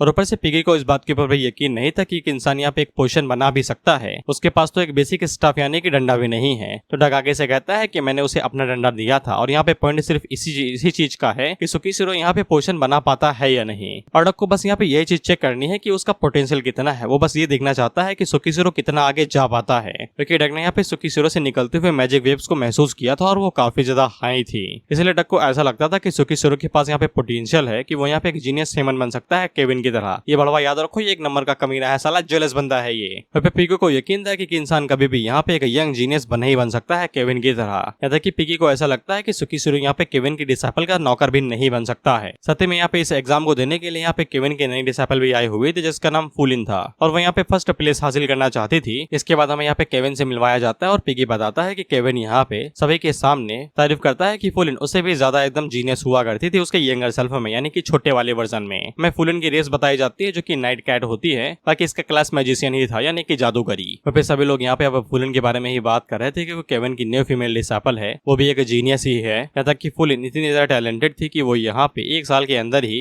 पोशन बनाना सीख गई थी। बस वो एग्जाम इसलिए नहीं दे पा रहे थे क्योंकि एज का मामला था, 18 से कम की थी वो, इसलिए वो इस बार यहाँ पे आई है क्योंकि उसकी बार एज 18 हो चुकी है। तो वो यहाँ पे सिर्फ फर्स्ट रैंक को हासिल करना चाहती है, ये साबित करने के लिए कि वो भी जीनियस है। वो भी फूलिन को बिल्कुल भी इस चीज की आदत नहीं थी कि कोई उसके बारे में बात करे, फुसफुसाए, इसलिए उसके कान दर्द होने लगते हैं। फिर इसके बाद पिगी सभी लोगों से कहता है कि जो लोग एग्जाम नहीं दे रहे भाग जाओ यहाँ से, दिखाई ना देना, और जो लोग एग्जाम देने के लिए अपने नंबर के हिसाब से अपनी पोजीशन ले लो। सुकीसिरो का नंबर 15 था तो फिर उसे 15 पोजीशन पे जाना था और साकुरा उससे कहती है कि वो उसका बाहर इंतजार करेगी। फिर इसके बाद सुकीसिरो अपने वाली पोजीशन पे आ जाता है तो उसके बगल में यहाँ पे फूलिन ही खड़ी हुई थी। वहाँ पे फूलिन भी यहाँ पे सुकीसिरो को देख के हैरान हो गए थे क्योंकि वो एक ह्यूमन है। वहाँ पे सुकीसिरो को ऐसा ही लग रहा था कि फूलिन भी यहाँ पे साकुरा की तरह एकदम फ्रेंडली होगी, तो वो उससे कहता है मेरा नाम सुकीसिरो है। तो फूलिन की जबान कुछ ज्यादा ही पहनी थी। वो सुकीसिरो से कहती है तुम एग्जाम दे रहे हो, तुम्हारा मेन मकसद यहाँ पे सिर्फ अटेंशन ग्रैब करना है ना, तुम्हें एग्जाम देना नहीं आता, सच बताना। तो सुकीसिरो को समझ में आ जाता है कि फूलिन यहाँ पे मुंहफट है और ऊपर से उसकी जबान भी तीखी है। अगर सुकीसिरो यहाँ पे अपनी मीठी जबान के साथ बात करेगा तो वो उसकी जबान पे करेला रगड़ देगी। हेडक इन लोगों से कहता है कि तुम लोगों ने अपनी अपनी जगह ले ली है तो फिर अब तुम लोगों को यहाँ पे अपनी अपनी स्किल्स दिखानी है क्योंकि तुम यहाँ पे 7 एग्जाम देने के लिए आए हो और मैं उम्मीद करता हूँ कि तुम लोग पूरी तैयारी के साथ में आए होगे, यानी कि सब कुछ पढ़ वढ़ के आए होगे कि पोशन कैसे बनाते हैं। इसके बाद ये लोग जिस जगह पे खड़े थे तो फिर नीचे से एक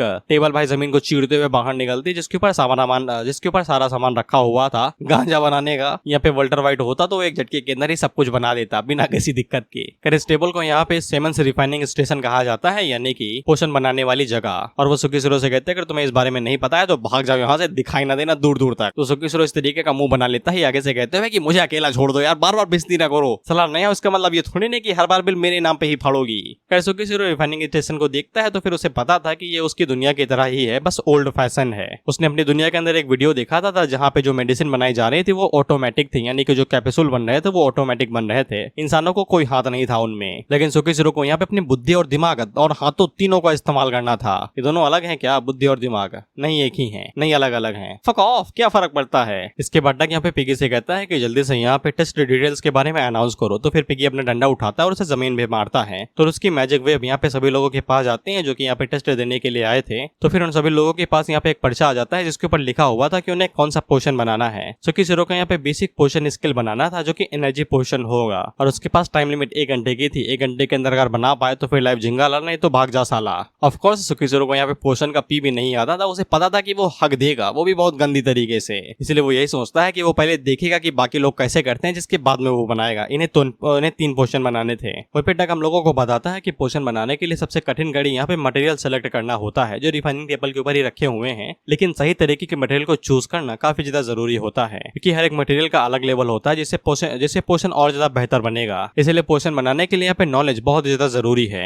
और जो बेचारे यहाँ पे अमेच्योर है जिन्हें पता भी नहीं कि पोशन क्या चीज है, उन्हें ये नहीं पता होगा कि वो कौन सा मटेरियल चूज करे क्योंकि सामने 9 मटेरियल्स रखे होंगे और 9 मटेरियल से अलग अलग तरह के बेसिक पोशन बनते हैं। ऑफ कोर्स 9 से बनाओगे तो फिर लेवल अलग अलग होगा, कोई अच्छा परफॉर्म करेगा, कोई कम टाइम के लिए परफॉर्म करेगा, डिपेंड ऑन केमिकल फॉर्मूला। इसके बाद अगला सीन भाई कुछ बदनसीबों का होता है जिन्हें कुछ भी समझ में नहीं आ रहा था कि वो कौन सा माल चूज करे और कौन सा छोड़ दें, कैसे सही पोशन बनाएंगे। मैं बता रहा हूँ ये भाई पढ़ के आए, वो भी 1 रात पहले हैं। इन्हें पता है कि एग्जाम है लेकिन ये 1 रात पहले ही पढ़े होंगे क्योंकि इनकी शकल बता रही है। सुकीसिरो भी नहीं देखता है, वो आगे से कहता है ये तो साले खून के आंसू रो रहे हैं, ये भी नहीं पता कि कौन सा मटेरियल चूज करना है। मैं तो गया भाई, मैं तो इनकी नकल करने वाला था। लेकिन उस टाइम पे फूलन यहाँ पे बोलना शुरू करती है। वो आगे से कहती है मैजिशियन को पोशन बनाने के लिए मटेरियल्स को पहले से ही रेडी करके रखना चाहिए। ये साले इतने ज्यादा बेवकूफ हैं, अनपढ़ हैं, गवार हैं कि इन्हें ये भी नहीं पता है कि मटेरियल चूज कैसे करना है, वो भी एक बेसिक सिंपल फॉर्मूला के लिए। फूलन ने बस आंखें बंद की और मटेरियल उठा लिए कंप्लीट 2 सेकंड के अंदर। सुकीसिरो साकुरा से कहता है कि यार तुम तो कुछ ज्यादा ही तेज हो, लेकिन फूलन को आदत थी इस तरीके की बातों को सुनने की, इसलिए वो इग्नोर ही करती है। जिसके बाद वो अपना डंडा बाहर निकालती है, यही सोचते हुए कि केविन की कुछ रिक्वायरमेंट है उसका डिसेबल बनने के लिए। तो फिर उसने उसने सबसे पहले यही पोशन बनाया था, तो फिर उसके लिए ये चीज एकदम बाएं हाथ का खेल है।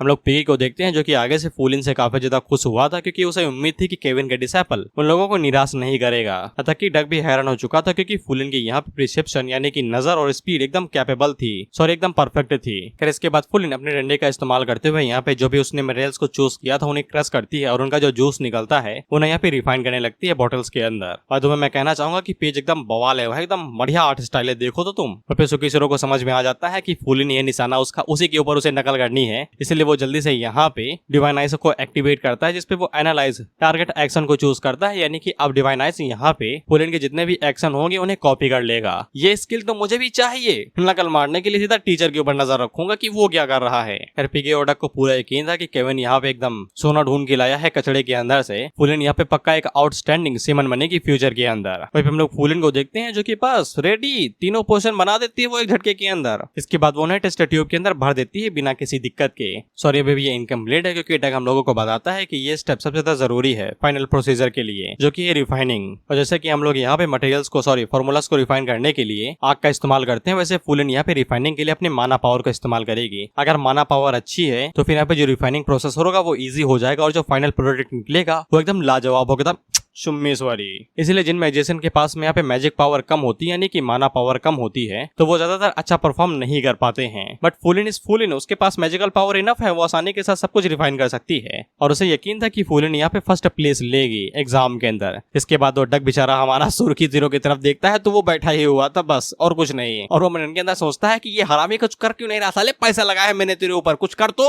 और इसी के बाद फूलिन ने यहाँ पे अपना सब कुछ खत्म कर लिया था, उसने रिफाइनिंग सब कुछ कंप्लीट कर लिया था और वो थोड़ा सस्ते हुए अपने मन के अंदर सोचती है आई एम दी बेस्ट, मैं ही यहाँ पे टॉप करूंगी। फिर डक फूलिन से कहता है कि तुमने काफी अच्छा किया, आप थोड़ा सा इंतजार कर लो जब तक यहाँ पे टेस्ट का टाइम खत्म नहीं हो जाता है। इस पे फूलिन आगे से मुंह बना के कहती है मुझे इन लोगों के लिए वेट करना पड़ेगा बिल्कुल मेरी तरीके, जब मैं 10 मिनट के अंदर अपना एग्जाम खत्म कर दूं। उसी टाइम पे फूलिन की नजर यहाँ पे सुकीशिरो के ऊपर पड़ती है तो चिल्लाते हुए टर्की क्या देख रहा है तू, इतनी देर से घूरे ही जा रहा है। दरअसल सुकीशिरो यहाँ पे उसे भाई आंखी फोड़े घूरे ही जा रहा था, यही है इस तरीके से। दरअसल यहाँ पे डिवाइन आइज पूरी तरीके से एनालाइज कर रहा था और एनालाइज जब कंप्लीट हो जाता है तो सुकीशिरो यहाँ पे फूलिन को शुक्रिया कहता है, ये कहते हुए कुछ भी नहीं, बस मैं तुम्हारी खूबसूरती देख रहा था। नहीं कह रहा भाई वो, मैं कहा ये। तो फूलिन उससे कहती है कि कम से कम तुमने शुरू तो किया, मुझे बस लगा कि घूरते ही रहोगे बाकी लोगों को। और वो सुकीशिरो से कहती है भले हम लोगों के पास और ज्यादा टाइम होता लेकिन इसके बावजूद तुम पोर्शन कंप्लीट नहीं कर पाओगे। लेकिन उस टाइम पे फूलिन, पिगी और साथ ही में डक सभी लोग हैरान हो जाते हैं क्योंकि सुकीशिरो यहाँ पे अपने डंडे का इस्तेमाल कर रहा था। ऑफ कोर्स ये डक का स्टाफ है। और फिर सिस्टम सुकीशिरो से पूछता है कि तुमने जो नकल की है क्या उसे परफॉर्म करना चाहोगे? मैं बता रहा हूँ ये स्किल मुझे चाहिए अभी की अभी, जितना पैसा है ले लो मुझसे। कितने की? 2000, 300, 400, 500 लाओ मुझे अभी के, लाओ मुझे अभी चाहिए ये। तो फिर जब सुकीशिरो इस स्किल को यहाँ पे ऑप्टिमाइज करता है तो फिर सब कुछ अपने आप ही हो जाता है, मटेरियल अपने आप ही क्रश हो जाते हैं, मिल जाते हैं, उनका जूस बाहर निकलता है और रहते की रिफाइनमेंट प्रोसेस भी अपने आप ही चालू हो जाती है। बेसिकली सुकीशिरो यहाँ पे सारी चीजें एक साथ ही कर रहा था, यानी कि वो मटेरियल को एक साथ क्रश भी कर रहा था, उनका जूस निकल के उन्हें बॉटल्स के अंदर एक साथ भर के उन्हें रिफाइन भी एक ही साथ कर रहा था। इसीलिए फूलिन काफी ज्यादा हैरान हो गई थी क्योंकि ये सब कुछ एक साथ कर पाना काफी ज्यादा टफ होता है। तो वो यही सोच रही थी कि इसके पास है क्या भाई, ये पक्का नकल कर रहा है, मैं बता रहा हूँ इतनी पावर नहीं हो सकती किसी के पास, कोई बंदा एक साथ सब कुछ ही कर दे, रिफाइनमेंट और क्रशिंग एक साथ। ऐसा कि पिगी भी हैरान होकर कहता है कि ये अभी तक अपनी पावर से छुपा रहा था, यहाँ पे सिलेक्टिंग, क्रशिंग और सब कुछ एक साथ ही कर रहा है, यहाँ तक कि रिफाइनिंग भी। पिगी आगे से बताता है इस टेक्निक को यहाँ पे केविन ने अपने बचपन में इस्तेमाल किया था और इसे डेवलप किया था, जिसको यहाँ पे सिंप्लीफाइंग द प्रोसेस के नाम से जाना जाता है। और इस वाले टेक्निक को यहाँ पे सिर्फ तभी परफॉर्म किया जा सकता है जब यूजर के पास एक्स्ट्रा ऑर्डिनरी मैजिक पावर हो। इसलिए सभी लोग यही कह रहे थे कि क्या ये केविन के बराबर का है क्या फिर केविन को टक्कर देने वाला है बड़ा होके। ये कुछ ज्यादा ही हो रहा है भाई, इसे थोड़ा सा नर्फ करो ऑथर यार। नर्फ का मतलब होता है जो एबिलिटीज एकदम बढ़ा के दी गई उन्हें डिवअप कर देना, यानी कि एबिलिटीज को थोड़ा सा कम कर देना, कमजोर कर देना। इसी बीच हम लोग साकुरा को देखते हैं जो बाहर ही खड़ी इसी बारे में सोच रही थी कि सुकीशिरो क्या कर रहा होगा। हालांकि इसे सुकीशिरो के ऊपर पूरा यकीन था कि सुकीशिरो यहाँ पे कुछ भी कर सकता है, पोशन बनाने में वो इतना भी ज्यादा हग नहीं देगा। हालांकि इसे अंदर से आवाज आ रही थी कि हग ही देगा वो, लेकिन हम लोग सुकीशिरो को देखते हैं जो भाई सोना हग रहा था। ये भाई लगा पड़ा है, सब कुछ एक साथ कर रहा है, रिफाइनमेंट, प्रोसेसिंग, सिलेक्टिंग, क्रशिंग, सब कुछ एक साथ, बस एक बार देखने से मैं बता रहा हूँ मुझे वो स्किल चाहिए ही चाहिए। सुकीशिरो को भी अब यहाँ पे मजा आने लगा था, वो बस यही सोच रहा था कि मैंने सोचा भी नहीं था कि दवाई बनाने में भी इतना मजा आता होगा। अब ऑफ कोर्स भाई गांजा बनाओगे तो सूंघोगे ही, मजा आएगा ही। इसके बाद सिस्टम यहाँ पे सुकीशिरो को बताता है कि वो लोग रिफाइनिंग के पास आ चुके हैं और ये काफी ज्यादा फाइनल और क्रिटिकल स्टेप होता है पोशन मेकिंग। इसमें सीमन यहाँ पे अपनी मैजिक पावर को पोशन के अंदर फ्यूज करता है, जिसे मटेरियल यहाँ पे रिफाइंड होने लगता है। पोशन की क्वालिटी, उसकी एफिशिएंसी और सब कुछ यहाँ पे शेमन की मैजिकल पावर और स्ट्रेंथ के ऊपर डिपेंड करता है कि वो कितना अच्छा यहाँ पे पोशन को इन्फ्लुएंस कर पाता है अपनी मैजिक पावर के साथ में। वहाँ पे सुकिशिरो अपने मन के अंदर सोचता है अगर वहाँ पे थोड़ा बहुत सावधान रह के मैजिक पावर को फ्यूज करे पोशन के अंदर तो वो सब कुछ बड़ी आसानी के साथ कर लेगा और रिफाइनमेंट कंप्लीट हो जाएगा। वहाँ पे फूलन के पैरों तले जमीन खिसक चुकी थी क्योंकि सुकिशिरो ने यहाँ पे उससे भी ज्यादा तेज रफ्तार में ये सब कुछ कंप्लीट किया था। वो मन के अंदर यही सोचती है कि ऐसा हो ही नहीं सकता कि वो किसी वर्थलेस ह्यूमन के हाथों इस तरीके से हारी जाए, वो भी गंदी तरीके। और सुकिशिरो यहाँ पे जो रिफाइनमेंट टेक्निक इस्तेमाल करने वाला था उसको देख के फूलन को ऐसा लगता है कि सुकिशिरो यहाँ पे केविन की एक टेक्निक की कॉपी कर रहा है जिसको यहाँ पे स्विफ्ट कम्प्लीकेशन कहा गया है। बेसिकली सारा काम जल्दी हो जाता है, नाम से ही पता चल रहा है। नक भी आगे से बताता है कि केविन ने जब यहाँ पे स्विफ्ट कम्प्लीकेशन का इस्तेमाल किया था तो सभी कोई हैरानी हो गया था क्योंकि सी ग्रेड का पोशन बनाना काफी ज्यादा टफ होता है, लेकिन स्विफ्ट कम्प्लीकेशन के साथ में ये मिनटों में बन जाता है। कहता कि जो पोशन बनता है वो इतना ज्यादा हाई क्वालिटी का होता है कि कोई यकीन नहीं कर पाता है कि इसको एक व्हाइट सिमन ने बनाया, यानी कि बिगिनर ने। नक अपने मन के अंदर यही सोचता है अगर उसके पास इतना कम टाइम होता तो फिर वो मुश्किल से ही यहाँ पे एक सी ग्रेड का पोशन बना पाता। यहाँ पे पोशन भी कैटेगरी के अंदर आता है जैसे कि D, C, B, A, S, समझ में आ गया होगा तुम्हें। पर यहाँ पे जब भी एक पोशन बनता है अगर उसका लेवल यहाँ पे बी ग्रेड या फिर उससे ज्यादा हाई होता है तो फिर एक सुपर नेचुरल फिनोमिनन होता है। पिगी आगे से कहता है कि एक मामूली सा इंसान यहाँ पे एक सी ग्रेड का पोशन बनाने तो ये भी बहुत बड़ी फीट है। हालांकि अभी तक यहाँ पे सब कुछ एकदम स्मूथली गया है, लेकिन इसके बावजूद फाइनल प्रोडक्ट की यहाँ पे बात की जाती है, अगर वो इसमें फेल हो जाता है तो वो फेल हो गया। हालांकि पिगी भी ये देख के हैरान था क्योंकि वो भी यहाँ पे एक सी ग्रेड का पोशन नहीं बना सकता था जब तक उसे यहाँ पे एक अच्छा एनवायरमेंट ना दिया जाए, वो भी बिना किसी डिस्ट्रैक्शन के, यानी कि फुल्ली फोकस्ड होना चाहिए। इसलिए वो मन के अंदर यही सोचता है कि यहाँ पे केविन जैसे टैलेंट बहुत कम ही होते हैं। इसलिए सुकिशिरो अगर यहाँ पे डी ग्रेड का पोशन भी बना लेता है तो ये भी बहुत बड़ी बात है, क्योंकि सी ग्रेड के पोशन को यहाँ पे सिर्फ ब्लू सेमन ही बना सकते हैं, वो भी पूरी तरीके से फोकस करके, यानी कि पूरा माना लगा के, तभी वो लोग इस चीज को बना पाते हैं। नोटिफिकेशन यहाँ पे सुकिशिरो को ये वाली चीज बता देता है कि पोशन का ग्रेड यहाँ पे क्रिएटर की स्किल के ऊपर डिपेंड करता है कि वो कितना बेहतरीन यहाँ पे पोशन को बना पाता है। इससे सुकिशिरो अपने मन के अंदर सोचता है कि ऐसी चीज यहाँ पे सीधा क्वालिफिकेशन के अंदर ही है, वो इसकी दुनिया की तरह नहीं जहाँ पे कैप्सूल को यहाँ पे सीधा मास प्रोडक्शन में बना दिया जाता है। सिर्फ बिकने से मतलब है क्वालिटी का ही तेल लेने। और तभी सिस्टम यहाँ पे सुकिशिरो को बता देता है उसका जो प्रोडक्ट यहाँ पे निकलेगा यानी कि पोशन का ग्रेड डी ही होगा। सुकिशिरो को काफी ज्यादा खुशी थी कि वो कम से कम यहाँ पे डी ग्रेड का तो पोशन बना पा रहा है और इतना ही काफी है, उसे ऐसा लगता है। लेकिन उसे बाद में याद आता है अगर उसे यहाँ पे फर्स्ट प्लेस लाना है तो फिर उसे यहाँ पे कम से कम बी ग्रेड का पोशन बनाना ही पड़ेगा, क्योंकि फुलिन ने यहाँ पे सी ग्रेड का पोशन बनाया है, तब वो यहाँ पे फर्स्ट प्लेस हासिल कर सकते हैं और प्यूरिफिकेशन कंप्लीट होगा। सुकिशिरो इसी बारे में सोच रहा था कि अब उसे क्या करना चाहिए, वो कैसे यहाँ पे पोशन के ग्रेड को बढ़ा सकता है। तो फिर सुकिशिरो को याद आता है कि यहाँ पे पोशन का ग्रेड स्ट्रेंथ और मैजिक एट्रीब्यूट्स के ऊपर डिपेंड करता है। अगर वो यहाँ पे स्ट्रेंथ और मैजिक एट्रीब्यूट्स को बढ़ा देता है तो फिर पोशन का ग्रेड भी आगे से चेंज हो जाएगा। इसलिए सुकिशिरो यहाँ पे अपनी अल्टीमेट फिजिक का इस्तेमाल करता है ताकि वो अपनी मैजिक कैपेसिटी को बढ़ा सके। इसके बाद वो अपने एट्रीब्यूट्स को चेंज करने के बारे में सोचता है कि वो ऐसा कैसे कर पाएगा, क्योंकि उसकी मैजिक कैपेसिटी इतने समय यहाँ पे 150 है। सभी लोग सोचते हैं कि ये रुक क्यों गया भाई, ये आखिर स्टेप में इतना ज्यादा हड़बड़ा क्यों रहा है। तो डग आगे से बताता है अगर सीमन यहाँ पे कॉन्फिडेंस को थोड़ा सा भी लो करते हैं तो फिर पोशन की रिफाइनमेंट के ऊपर इफेक्ट पड़ता है। इसलिए उन्हें पोशन बनाने समय एकदम पीसफुल माइंड पे रहना चाहिए। इसे रिफाइनमेंट फेल भी हो सकता है अगर कॉन्फिडेंस के अंदर कमी आती है। इस पे पिगी आगे से कहता है कि मैंने कहा ना था तुमसे कि यहाँ पे और ज्यादा जीनियस नहीं होंगे केविन के अलावा। इसने अपनी सारी मैजिकल एनर्जी यहाँ पे मटेरियल को एक्सट्रैक्ट करने में ही लगा दी है, अब इसके पास एनर्जी नहीं बची है। फुलिन भी अपने मन के अंदर सोचती है कि तुम हेजिटेट क्यों कर रहे हो भाई, तुमने यहाँ पे रिफाइनिंग खत्म कर ली है, सॉलिडिफिकेशन भी कर लिया है, तो फिर इतना ज्यादा रुक क्यों रहे हो, सब कुछ खत्म हो जाएगा, बस एक स्टेप और। फिर बाकी मेज भी यहाँ पे सुकिशिरो से कह रहे थे कि रुके क्यों हो भाई, कंप्लीट करो यार, साला जज्बा दिखाओ अपन। फिर वो लोग सुकिशिरो को छू भी रहे थे, ये कहते हुए अगर तुम और ज्यादा टाइम लोगे तो फिर तुम्हारा मैजिक खत्म हो जाएगा। लेकिन फुलिन यहाँ पे उस बंदे को सुकिशिरो को छूने नहीं देती, ये कहते हुए अगर तुम उसे डिस्ट्रैक्ट करोगे तो फिर वो अपना मैजिक यहाँ पे फेल भी कर सकता है, ये बेसिक नॉलेज है सेवन बनने के लिए, क्या तुम भूल गए। सुकिशिरो अपने मन के अंदर सोचता है कि उसके पास यहाँ पे सिर्फ रेगुलर मैजिक है, कोई एट्रीब्यूट नहीं है, तो वो अपने एट्रीब्यूट्स को यहाँ पे कैसे चेंज कर सकता है। लेकिन तभी सुकिशिरो को आइडिया आता है अगर वो यहाँ पे लाइटनिंग एट्रीब्यूट का इस्तेमाल करे साथ ही में डिवाइन हैमर का भी इस्तेमाल करे तो फिर वो उन्हें एक साथ मिला के अपने मैजिक एट्रीब्यूट्स को यहाँ पे चेंज कर सकता है अगर वो डिवाइन हैमर की पावर को उधार ले ले। क्योंकि सुकिशिरो के पास और कोई चॉइस नहीं थी तो वो सोचता है कि ट्राई ही कर लेते हैं। वो फिर ये दोनों अपने मन के अंदर सोच रहे थे कि मैजिक वेव लगातार अनस्टेबल होती जा रही है, अब ज्यादा देर तक ये सब कुछ टिकेगा नहीं। हालांकि पिगी खुश था, उसे खुश थी कि उसका सेमन ग्रुप यहाँ पे सिर्फ बीस्टमैन को ही यूज कर रहा है, कोई इंसान को नहीं। इसके बाद हम लोग सुकिशिरो को देखते हैं जो कि हैमर से कहता है ए रे डिवाइन हथौड़ी आजा मुझे शक्ति दी। और सुकिशिरो जैसे यहाँ पे डिवाइन हैमर की पावर्स का यूज करता है तो सभी लोग आगे से दंग रह जाते हैं। ये सोचते सोचते हुए कि अचानक से इसकी पावर यहाँ पे एकदम सडनली चेंज कैसे हो गई, इतनी हाई कैसे हो गई। सुकीशिरो ने जैसा सोचा था वैसा ही हुआ, उसने यहाँ पे लाइटिंग एट्रीब्यूट को हैमर के साथ मिला दिया, बस कुछ सेकंड के लिए, लेकिन इतना ही काफी था सुकीशिरो के लिए। हमें पता है कि डिवाइन हथौड़ी की ताकत इतनी ज्यादा है कि वो सभी एट्रीब्यूट्स को यहाँ पे एकदम बढ़ा देता है, इसलिए सुकीशिरो के जो मैजिक पावर थी, शाइनिंग मैजिक था, वो सब कुछ भी इनहेंस्ड हो जाता है 6 सेकंड के लिए। इसके बाद सुकीशिरो अपने डंडे को उठाता है और साथ ही में लाइटिंग एट्रीब्यूट का इस्तेमाल करते हुए यहाँ पे रिफाइनिंग दोबारा शुरू कर देता है। अब इस लास्ट स्टेप को यहाँ पे फाइनल सॉलिडिफिकेशन कहा गया है और इस स्टेप के साथ में यहाँ पे पोशन बनाना कंप्लीट हो जाता है, एनर्जी पोशन बन के रेडी है। वहाँ पे सुकीशिरो ने जब यहाँ पे एट्रीब्यूट का इस्तेमाल किया था चेंज करने के लिए, तो फिर इसके पसीने छूट गए थे, वो काफी ज्यादा थक चुका था। अब सुकीशिरो को बस यही उम्मीद थी कि इतना काफी हो यहाँ पे फुलिन को हराने के लिए। फिर आगे से कहता है कि इतना सब कुछ अनस्टेबल होने के बावजूद वो आखिर में यहाँ पे रिफाइनिंग और सॉलिडिफिकेशन दोनों में ही कामयाब हो गया। डग आगे से कहता है कि मुझे कुछ अजीब सा महसूस हुआ था यहाँ पे। मुझे शुरुआत में लगा कि मैंने यहाँ पे कुछ अलग सी एलिमेंटल वेव को महसूस किया, यानी कि लाइटिंग एट्रीब्यूट इस्तेमाल किया तो फिर एलिमेंटल वेव बदल गई। इसलिए डग अपने मन के अंदर सोचता है कि इस हरामी ने किया क्या, मैंने पैसे लगाए, अगर मैं हारे तो फिर इसका सॉलिडिफिकेशन प्यूरिफिकेशन सब भूल जाऊंगा मैं और डंडा अपना अलग से ले लूंगा।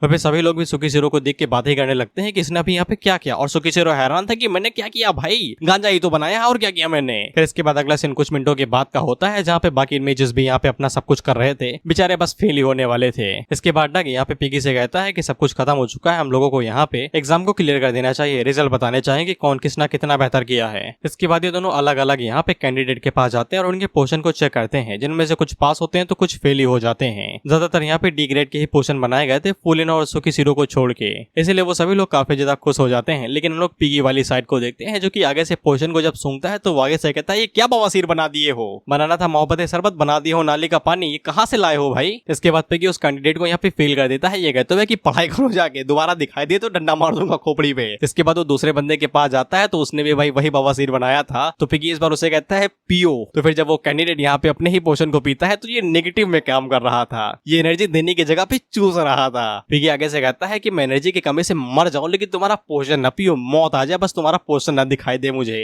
खैर इसके बाद इसी तरीके से हर कोई यहाँ पे फेल होता है, कोई पास होते हैं तो खुशी की धारा ऊपर नीचे ही थी। इसके बाद अगला नंबर यहाँ पे फुलिन का आता है, तो पिगी जब उसके यहाँ पे पोर्शन को चेक करता है तो फिर उसे पहले से ही पता था कि फुलिन ने अच्छा ही किया होगा, और जब वो यहाँ पे फुलिन के एनर्जी पोर्शन को चेक करता है तो पहले तो इसमें से भाई मोहब्बत शरबत की खुशबू आ रही थी, दूसरी बात पोर्शन एकदम कमाल का था और ऊपर से ये पीने में मीठा भी था, कहता कि इसकी जो खुशबू थी वो भी एकदम लंबी टिक रही थी। बेसिकली इसने फॉग को हरा दिया था और पिगी की तो आंखों में एकदम आंसू हुए आ जाते हैं। वो आगे से कहता है ये एकदम प्योर पोर्शन है, अगर मैं इसे अमृत कह दूं तो फिर कोई कमी नहीं है। और पिगी आखिर में कहता है कि ये एकदम परफेक्ट सी ग्रेड का एनर्जी पोर्शन है। फिर फुलिन भी काफी ज्यादा खुश थे कि उसने केविन को यहाँ पे निराश नहीं किया, ना ही शर्मिंदा किया। फिर सभी लोग फुलिन के बारे में ही बात करने लगते हैं कि एक केविन के डिसाइपल से क्या ही उम्मीद की जा सकती है, वो भी उसी की तरह स्किल्ड ही होगी। इसलिए हर किसी को यकीन ही था कि फुलिन ही यहाँ पे फर्स्ट प्लेस हासिल करेगी। और फुलिन के अंदर भी खुशी के लड्डू फूट रहे थे कि उसने यहाँ पे किसी को भी निराश नहीं किया और उसे फर्स्ट पोजीशन यहाँ पे मिलने वाली है। तथा कि सुकीशिरो भी यहाँ पे फुलिन की तारीफ करता है कि सिगरेट का पोर्शन कुछ ज्यादा ही कमाल का है।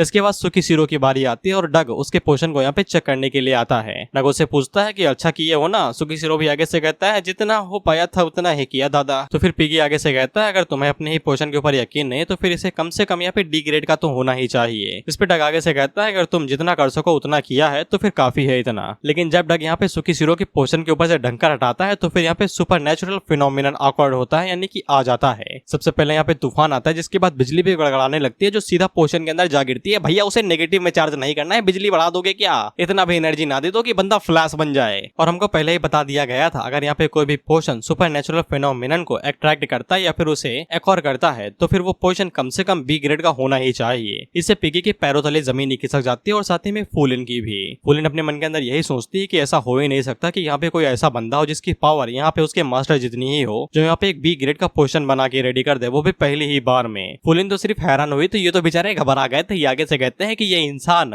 हमसे 200 कदम आगे है, साला इसके सामने हम लोग धूल बराबर भी नहीं है, टट्टी है हम इसके सामने। जब यहाँ पे पोर्शन को चेक करता है तो पोर्शन मीठा था, खुशबू एकदम बेमिसाल थी, यानी कि ये 100 सालों तक चलेगी और पोर्शन एकदम प्योरिटी के टॉप लेवल पे था और साथ ही में बोनस पॉइंट के तौर पे सुपर नेचुरल फिनोमिनन भी एक और हुआ था। तो फिर डग पिगी से कहता है कि हम लोग गलत थे, ये इंसान यहाँ पे केविन से भी ज्यादा बड़ा वाला जीनियस है और इसका एग्जिस्टेंस केविन से भी ज्यादा टेरिफाइंग है। हम लोग सुकीशिरो को देखते हैं जिसे घंटा फर्क नहीं पड़ता है कि क्या हुआ, उसे बस फर्स्ट प्लेस से लेना देना था और कुछ भी नहीं। वो यही सोचता है कि दोबारा पोर्शन न बनवाना, नहीं भाई मैं मर जाऊंगा, थकान की वजह से आंखें बाहर आ गई हैं। वो बेटा सुकीशिरो से कहता है नो डाउट ब्रो, तुम यहाँ पे फर्स्ट प्लेस हासिल करोगे सेमन एग्जाम के अंदर। इसके बाद हम लोग साकुरा को दोबारा देखते हैं और इसे यहाँ पे दोबारा सुकीशिरो की चिंता हो रही थी। ये काफी ज्यादा घबराए हुए थे, चिंतित थी। ये बेचारे ऐसे बैठे हुए थे कि आसपास से लोग इसे घूरते हुए जा रहे थे कि इसे क्या हुआ, किसी ने इसका मेकअप चुरा लिया कि आज इतना ज्यादा परेशान है ये बेचारी। जब साकुरा यहाँ पे परेशान हो ही रही थी तभी सुकीशिरो आता है, वो भी चंदन मुस्कान लेके। साकुरा सुकीशिरो से पूछती है कि सब कुछ बढ़िया गया ना, उसे काफी ज्यादा चिंता हो रही थी, सब कुछ ठीक है ना। तो सुकीशिरो उसे कहता है कि चिंता की कोई बात नहीं, एग्जाम खत्म हो चुका है और तुम्हें चिंता नहीं करनी चाहिए। तो साकुरा उसे पूछती है कि एग्जाम कैसे गया। तो सुकीशिरो उसे बताता है बढ़िया, साला मैंने फर्स्ट प्लेस हासिल किया है। इस पे साकुरा काफी ज्यादा खुश हो जाती है और आसपास जो लोग ये बात सुन रहे थे वो आगे से कहते हैं ये हरामी मानुस हमारी बेइज्जती कर रहा है। इसके बाद सुकीशिरो यहाँ पे कार्डियोलिस्ट जिम की तरफ देखते हुए यह कहता है कि बस इसे प्यूरिफाई करवाना है, जिसके बाद हम लोग यहाँ से जा सकते हैं। टंग उसे पूछता है कि तुम इसके लिए इतना ज्यादा काहे बेसफर हो भाई। तो सुकीशिरो आगे से बताता है कि उसे इसकी जरूरत है लेवल अप करने के लिए। इस पे टग उसे कहता है कि वादे के मुताबिक मुझे यहाँ पे इसे प्यूरिफाई करना ही पड़ेगा क्योंकि तुमने फर्स्ट प्लेस हासिल जो किया है। पिपी सुकीशिरो से पूछता है कि तुम्हारा पोशन मेकिंग मास्टर कौन है, ऐसा हो ही नहीं सकता कि तुम्हारे पास कोई भी मास्टर ना हो। इस पे सुकीशिरो आगे से बताता है कि उसके पास कोई भी नहीं है जो उसे यहाँ पे पोशन बनाना सिखा सके। उसने ये सब कुछ खुद से आज ही ट्राई किया, वो भी पहली बार। और सुकीशिरो ये सब कुछ कहते हुए एकदम घमंड में था, एकदम प्राउड, एब्सोल्युटली प्राउड। इस पे दोनों आगे से कहते हैं अच्छा काफी ज्यादा बुरी बात है कि तुम्हारे पास कोई मास्टर नहीं है। हालांकि उन्हें बात के ऊपर बिल्कुल भी यकीन न था सुकीशिरो के ऊपर, उन्हें यकीन था कि साला ये झूठ बोल रहा है ताकि इसके मास्टर के बारे में किसी को पता न चले। जिसके बाद सुकीशिरो से कहता है कि जैसे ही मैं यहाँ पे तुम्हारा कार्डियोलिस्ट प्यूरिफाई कर दूंगा वैसे मैं तुम्हें यहाँ पे व्हाइट सीमेंट का रोप दे दूंगा। हालांकि सुकीशिरो से पहनेगा नहीं। अब उन्हीं की साइड से हम लोग यहाँ पे फुलिन को देखते हैं जो काफी ज्यादा निराश थे कि एक नॉर्मल सा ह्यूमन उसे हरा के चला गया। और जब फुलिन ने यहाँ पे केविन का नाम लिया था तो हम लोग साकुरा को देखते हैं जो तिरछी नजरों से यहाँ पे फुलिन को देखने लगती है। दरअसल साकुरा का यहाँ पे केविन के साथ में कुछ पुराना हिसाब किताब है, मैं स्पॉइल नहीं करूंगा, आगे बता दूंगा। इसलिए वो केविन के ऊपर कुछ ज्यादा ही भड़की हुई है। हालांकि सुकीशिरो के कहने पे वो अपना रंग रूप बदल लेती है और पूछती है कि क्या हुआ। तो सुकीशिरो आगे से बताता है कि उन लोगों ने अपना गोल यहाँ पे कंप्लीट कर लिया। इसके बाद वो लोग चैम्बर की तरफ जाने लगते हैं जहाँ पे डग प्यूरिफिकेशन को शुरू करेगा। अब इस कार्डियोलिस्ट को यहाँ पे प्यूरिफाई करने के लिए भाई जादू टोना करना पड़ रहा था। ये लोग यहाँ पे एक सर्कल बनाते हैं, बिल्लियों की बलि देते हैं, कौवे चढ़ा देते हैं, फल फ्रूट सब कुछ रख देते हैं, मतलब डीप शिट। साथ ही में यहाँ पे मंत्र उच्चारण भी किए जा रहे थे, फक ऑफ मैं नहीं भरने वाला इन्हें। वहीं पे हम लोग पीके से पूछते हैं कि इतना सब ताम झाम क्यों, बस एक पत्थर को यहाँ पे प्यूरिफाई करने के लिए। तो पीके ऐसे बताता है कि ये कार्डियोलिस्ट यहाँ पे पूरी तरीके से पावर ऑफ डार्कनेस से भरा रहता है, इसलिए एक खास तरीके का प्यूरिफिकेशन रिचुअल करना पड़ता है, तब जाके कार्डियोलिस्ट यहाँ पे पूरी तरीके से फ्री हो पाता है और इसका कोई इस्तेमाल कर पाता है। और फिर सुकीशिरो से कहता है कि तुम्हारी किस्मत अच्छी है कि यहाँ पे खुद डग इसे प्यूरिफाई कर रहा है। सुकीशिरो साकुरा से पूछता है कि डग यहाँ पे किस तरीके के मंत्रों का इस्तेमाल कर रहा था। तो साकुरा आगे से बताती है कि यहाँ पे सिमेंस भी एक तरीके के मैजिशियन ही होते हैं, ये भी यहाँ पे मंत्रों का इस्तेमाल कर सकते हैं जो थोड़े से और ज्यादा पावरफुल होंगे। जितना ज्यादा लंबा इसमें टाइम लगेगा उतना ज्यादा बेहतर प्यूरिफिकेशन रिचुअल होगा। इसके बाद हम लोग डग को देखते हैं जो कि प्यूरिफिकेशन के लास्ट स्टेज पे आ चुका था, जिसके बाद वो अपने डंडे को जमीन पे मारता है और सक्सेसफुली यहाँ पे कार्डियोलिस्ट को प्यूरिफाई कर देता है। इसके बाद कार्डियोलिस्ट को प्यूरिफाई करने के बाद उसे सुकीशिरो को दे देता है, यह कहते हुए इसके अंदर अपना माना डाल दो, इसके बाद ये तुम्हारा हो जाएगा और तुम इसका इस्तेमाल कर पाओगे। साथ ही में सुकीशिरो को ये भी बता देता है कि कार्डियोलिस्ट यहाँ पे क्लासिफाइड होते हैं लो, मीडियम और हाई ग्रेड में। अगर कार्डियोलिस्ट लो ग्रेड का होता है लेकिन इसके बावजूद यहाँ पे एडवेंचरस डार्क एरिया के अंदर मारे ही जाते हैं क्योंकि सब कुछ डार्क एरिया का ही हिस्सा होता है। और ये वाला मीडियम ग्रेड का था क्योंकि ये वाला कार्डियोलिस्ट यहाँ पे मीडियम ग्रेड का था, इसलिए यहाँ पे डार्क एरिया भी हायर होगा और उसके रिवॉर्ड भी यहाँ पे ज्यादा बेहतर होंगे। वही पे सुकीशिरो से बताता है कि ये बिगिनर एरिया से बिल्कुल अलग होगा। तुम्हारी पार्टी को यहाँ पे कम से कम एक टैंक रखना चाहिए, 2 वॉरियर, 2 ऑफेंसिव मैजिशियन और साथ ही में एक फार्मासिस्ट भी। और वो सुकीशिरो से पूछता है कि तुमने अपनी पार्टी डिसाइड की कि कौन सा मेंबर कहाँ पे होगा। तो सुकीशिरो आगे से साकुरा भी कहती है कि वो भी पार्टी ज्वाइन नहीं करती, नहीं तो एक्सपीरियंस पॉइंट यहाँ पे डिवाइडेड हो जाएंगे। इस पे ये दोनों दोबारा हैरान होते हैं कि सुकीशिरो यहाँ पे डार्क एरिया को अकेले चैलेंज करने वाला है। डग यहाँ पे सुकीशिरो को ये भी बता देता है कि डार्क एरिया के अंदर सुकीशिरो जैसे ही जाएगा तो फिर वो उसको यहाँ पे 2 बार रीसेट कर पाएगा, एक बार जाएगा और 2 बार रीसेट कर पाएगा, यानी कि टोटल 3 बार वो डार्क एरिया को यहाँ पे एक्सप्लोर कर सकता है। जैसे कि साकुरा ने यहाँ पे रीसेट स्क्रॉल का इस्तेमाल करके किया था वैसे ही, लेकिन ये सिर्फ 3 बार होगा क्योंकि ये डार्क एरिया है। इसके बाद कार्डियोलिस्ट यहाँ पे एक्सप्लोर कर जाएगा और सुकीशिरो अगर अंदर रहा तो फिर वो धूल बन के गायब हो जाएगा। और साथ ही में डार्क एरिया के अंदर घुसने के बाद यहाँ पे सुकीशिरो को सभी मॉन्स्टर्स को मारना पड़ेगा, तभी वो वहां से बाहर आ पाएगा। बिना सभी मॉन्स्टर्स को मारे वो वापस नहीं आ सकता है। लेकिन अगर किसी कारणवश सुकीशिरो अगर वहां से मारा जाता है तो उसकी बॉडी गायब हो जाएगी और यही तरीका है वहां से बाहर आने का। सुकिशिरो आगे से कहता है मजाक न करो, मैं ऐसे बाहर नहीं आना चाहता भाई, सिंगल पसली में आना है। साकुरा भी आगे से कहती है कि ये बड़ी गंदी बात है, ऐसा नहीं कहा जाता। इसके बाद साकुरा अपने पास से कई सारे पोशन निकालती है जो शायद से सुकिशिरो को जरूरत पड़ेंगे, और उसने ये सब कुछ यहाँ पे कार्निवोरस डार्कनेस वाले रिक्वेस्ट के पैसों से खरीदा था। सुकिशिरो उन सभी पोशन को ले लेता है, ये कहते हुए कि तुम हमेशा मदद की रहती हो मेरी रूप की रानी। वहीं पेटक सुकिशिरो से कहता है कि ये डंडा तो तुमने मुझे वापस कर दिया, तुम मैजिक का इस्तेमाल कैसे करोगे? अगर चाहो तो मैं दे सकता हूँ, लेकिन सुकिशिरो मना कर देता है। वैसे भी एक वॉरियर है वो, इसलिए वो अपनी स्वॉर्ड को बाहर निकालता है और कहता है कि वो एक वॉरियर है, उसे डंडे की जरूरत नहीं है। इसके बाद सुकिशिरो डार्क एरिया के अंदर घुस जाता है और साकुरा उससे कहती है संभल के।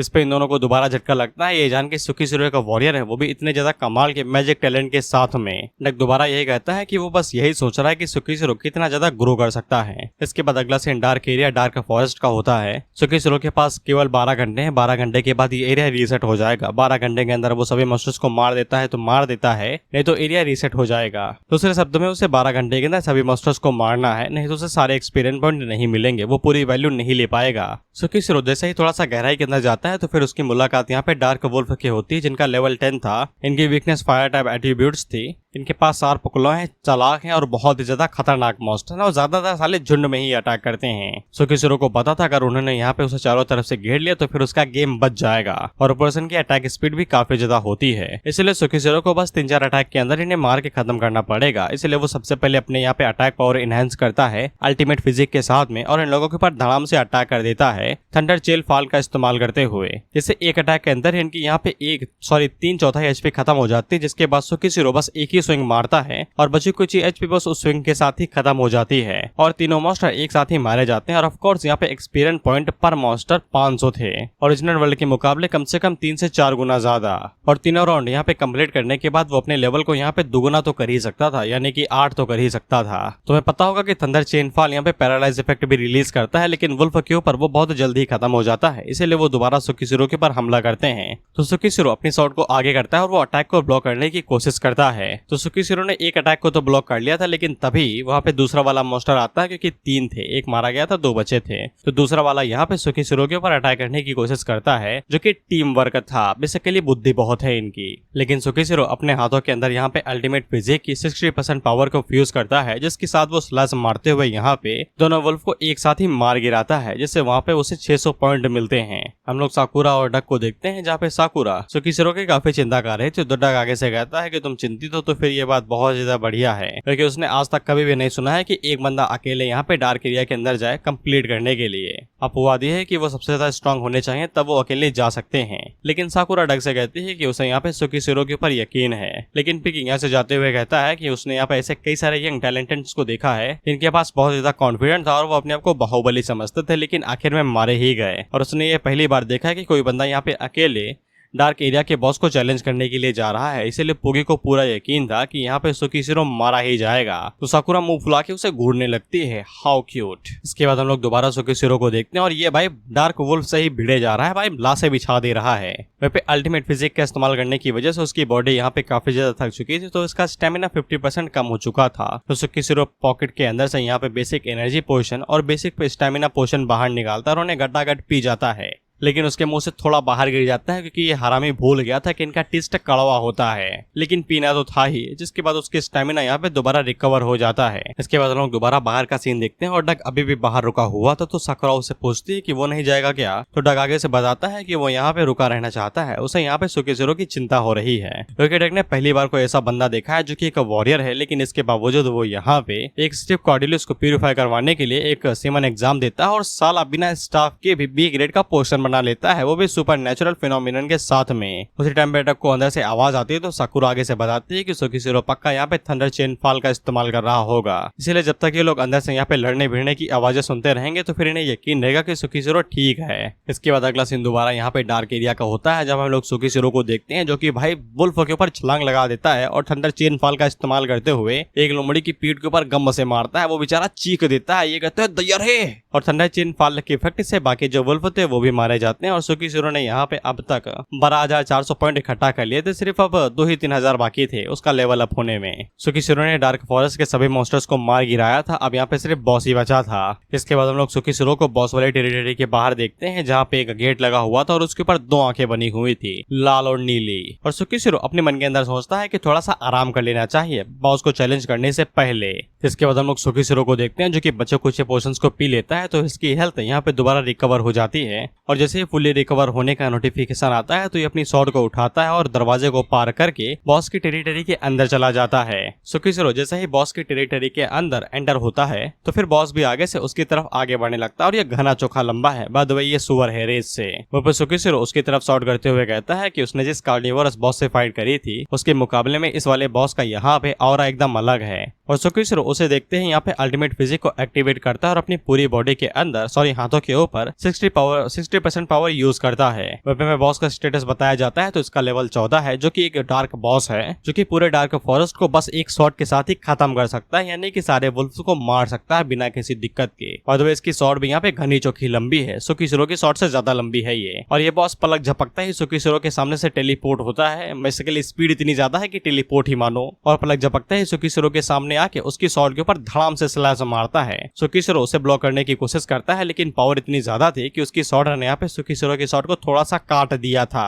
और फिर सुकीशिरो को समझ में आ जाता है कि ये बॉस तेज होने के साथ में पावर में भी स्ट्रेंथ में भी सबसे ज्यादा पावरफुल है। वहीं पे बॉस वो आगे से यहाँ पे एक इंटिमिडेशन टाइप की स्किल इस्तेमाल करता है जो कि थोड़ा सा डर बढ़ा देती है बॉडी के अंदर। जैसे सुकीशिरो की बॉडी यहाँ पे थोड़ा बहुत कांपने लगती है। नोटिफिकेशन सुकीशिरो को बताता है कि इसे ट्रम्बल स्लो स्किल कहा जाता है। ये एक तरीके की शॉक स्किल होती है। ये स्किल उन यूजर्स के पास होती है जिनके पास ग्रेट पावर होती है। यूजर जब भी अपनी स्किल का इस्तेमाल अपने टारगेट के ऊपर करता है तो टारगेट की मूवमेंट यहाँ पे स्लो हो जाती है और उसके अंदर डर आने लगता है। बेसिकली उनकी फाइटिंग स्पिरिट थोड़ी सी डाउन बढ़ने लगती है। इसके बाद हम लोग बॉस को देखते हैं जो कि सुकीशिरो को 2 हिस्सों में काटने की तैयारी कर रहा था स्लैश मारते हुए। वहीं पे ट्रम्बल स्लो की वजह से उसकी बॉडी हिल तक नहीं रही थी, वो काफी ज्यादा घबरा गया था। लेकिन उसी टाइम में लोग सुकीशिरो की रिंग को देखते हैं जो आगे से चमकने लगती है और उसे जो एनर्जी निकलती है उसकी मदद से सुकीशिरो के ऊपर जो यहाँ पे ट्रम्बल स्लो का इफेक्ट था वो खत्म हो जाता है और सुकीशिरो उसके अटैक को ब्लॉक कर लेता है, ये कहते हुए कि मैं इतनी जल्दी तो यहाँ पे नहीं मरने वाला। फिर सुकीशिरो को भी ये बात समझ में आई थी कि रिंग के अंदर से जो एनर्जी निकली है उसी की वजह से यहाँ पे ये इफेक्ट खत्म हुआ है। लेकिन वो भी कंफ्यूज था कि ये इल्यूजन था या फिर ये इफेक्ट सच में निकला था। या तो ऑथर सुकीशिरो को मरने नहीं देना चाहता या फिर रिंग उसे मरने नहीं देना चाहती। या तो ये सुकीशिरो के लिए प्लॉट आर्मर है या फिर ये प्लॉट है। हम लोग यहाँ पे बॉस को देखते हैं, वो भी हैरान हो चुका था कि साला ये हुआ तो हुआ कैसे। और सुकीशिरो की बॉडी के अंदर यहाँ पे इनफिनाइट एनर्जी इतनी समय फ्लो होने लगती है जिसको देख के बॉस थोड़ा सा पीछे हट जाता है और उसे कहता है कि तुम स्ट्रांग हो, तुम्हारे पास एक पावरफुल प्रेजेंस है जिसकी वजह से मेरा यहाँ पे ट्रम्बल स्लो इफेक्ट खत्म हो गया। तुमने मुझे बहुत ज्यादा हैरान किया। सुकीशिरो से कहता है कि तुम बात कर सकते हो। इसे सुकीशिरो क्या मैं भी हैरान हो जाता हूँ क्योंकि पहली बार कोई बॉस बात कर रहा है। और सुकीशिरो से कहता है कि मुझे लगा कि डार्कनेस यहाँ पे कुछ बेवकूफ बीस्ट होते हैं जिन्हें बात करना भी नहीं आता। इस पे बॉस आगे से कहता है हमें हल्की में ना लो, हम लोग डार्कनेस है, किसी भी चीज से ज्यादा औदा रखते हैं हम लोग। इसके बाद बॉस दोबारा वहां से स्यू से गायब होता है और सुकीशिरो के ऊपर अटैक करने के लिए आगे बढ़ता है। सुकीशिरो अपने मन के अंदर सोचता है कि दोबारा वही टेक्निक इस्तेमाल करेगा और दोबारा मेरी बुंड फटेगी। और सुकीशिरो हम लोगों को बताता है कि उसके पास यहाँ पे डार्क गॉब्लिन सेट नहीं है। अगर वो उसके पास होता तो फिर वो यहाँ पे रोरिंग टेंटिकल्स का इस्तेमाल करके कई सारे स्ट्राइक बॉस के ऊपर मार सकता था। लेकिन सुकीशिरो ने वो वाला सेट यहाँ पे ओरिजिनल वर्ल्ड के अंदर छोड़ दिया है। फिर हम लोग बॉस को देखते हैं जो कि सुकीशिरो के ऊपर यहाँ पे ब्लडी अटैक से अटैक करता है और ये वाली टेक्निक इतनी ज्यादा स्ट्रॉन्ग थी कि सुकीशिरो के पास नोटिफिकेशन आ जाता है कि उसका वेपन 30% डिस्ट्रॉय हो चुका है। सिस्टम यहाँ पे सुकीशिरो को बताता है कि सभी वेपन्स के पास में यहाँ पे ड्यूरेबिलिटी होती है। जितनी ज्यादा कम ड्यूरेबिलिटी होगी उतना ज्यादा वेपन कम लीथल होगा और अटैक कम होगा, अटैक पावर कम होगी।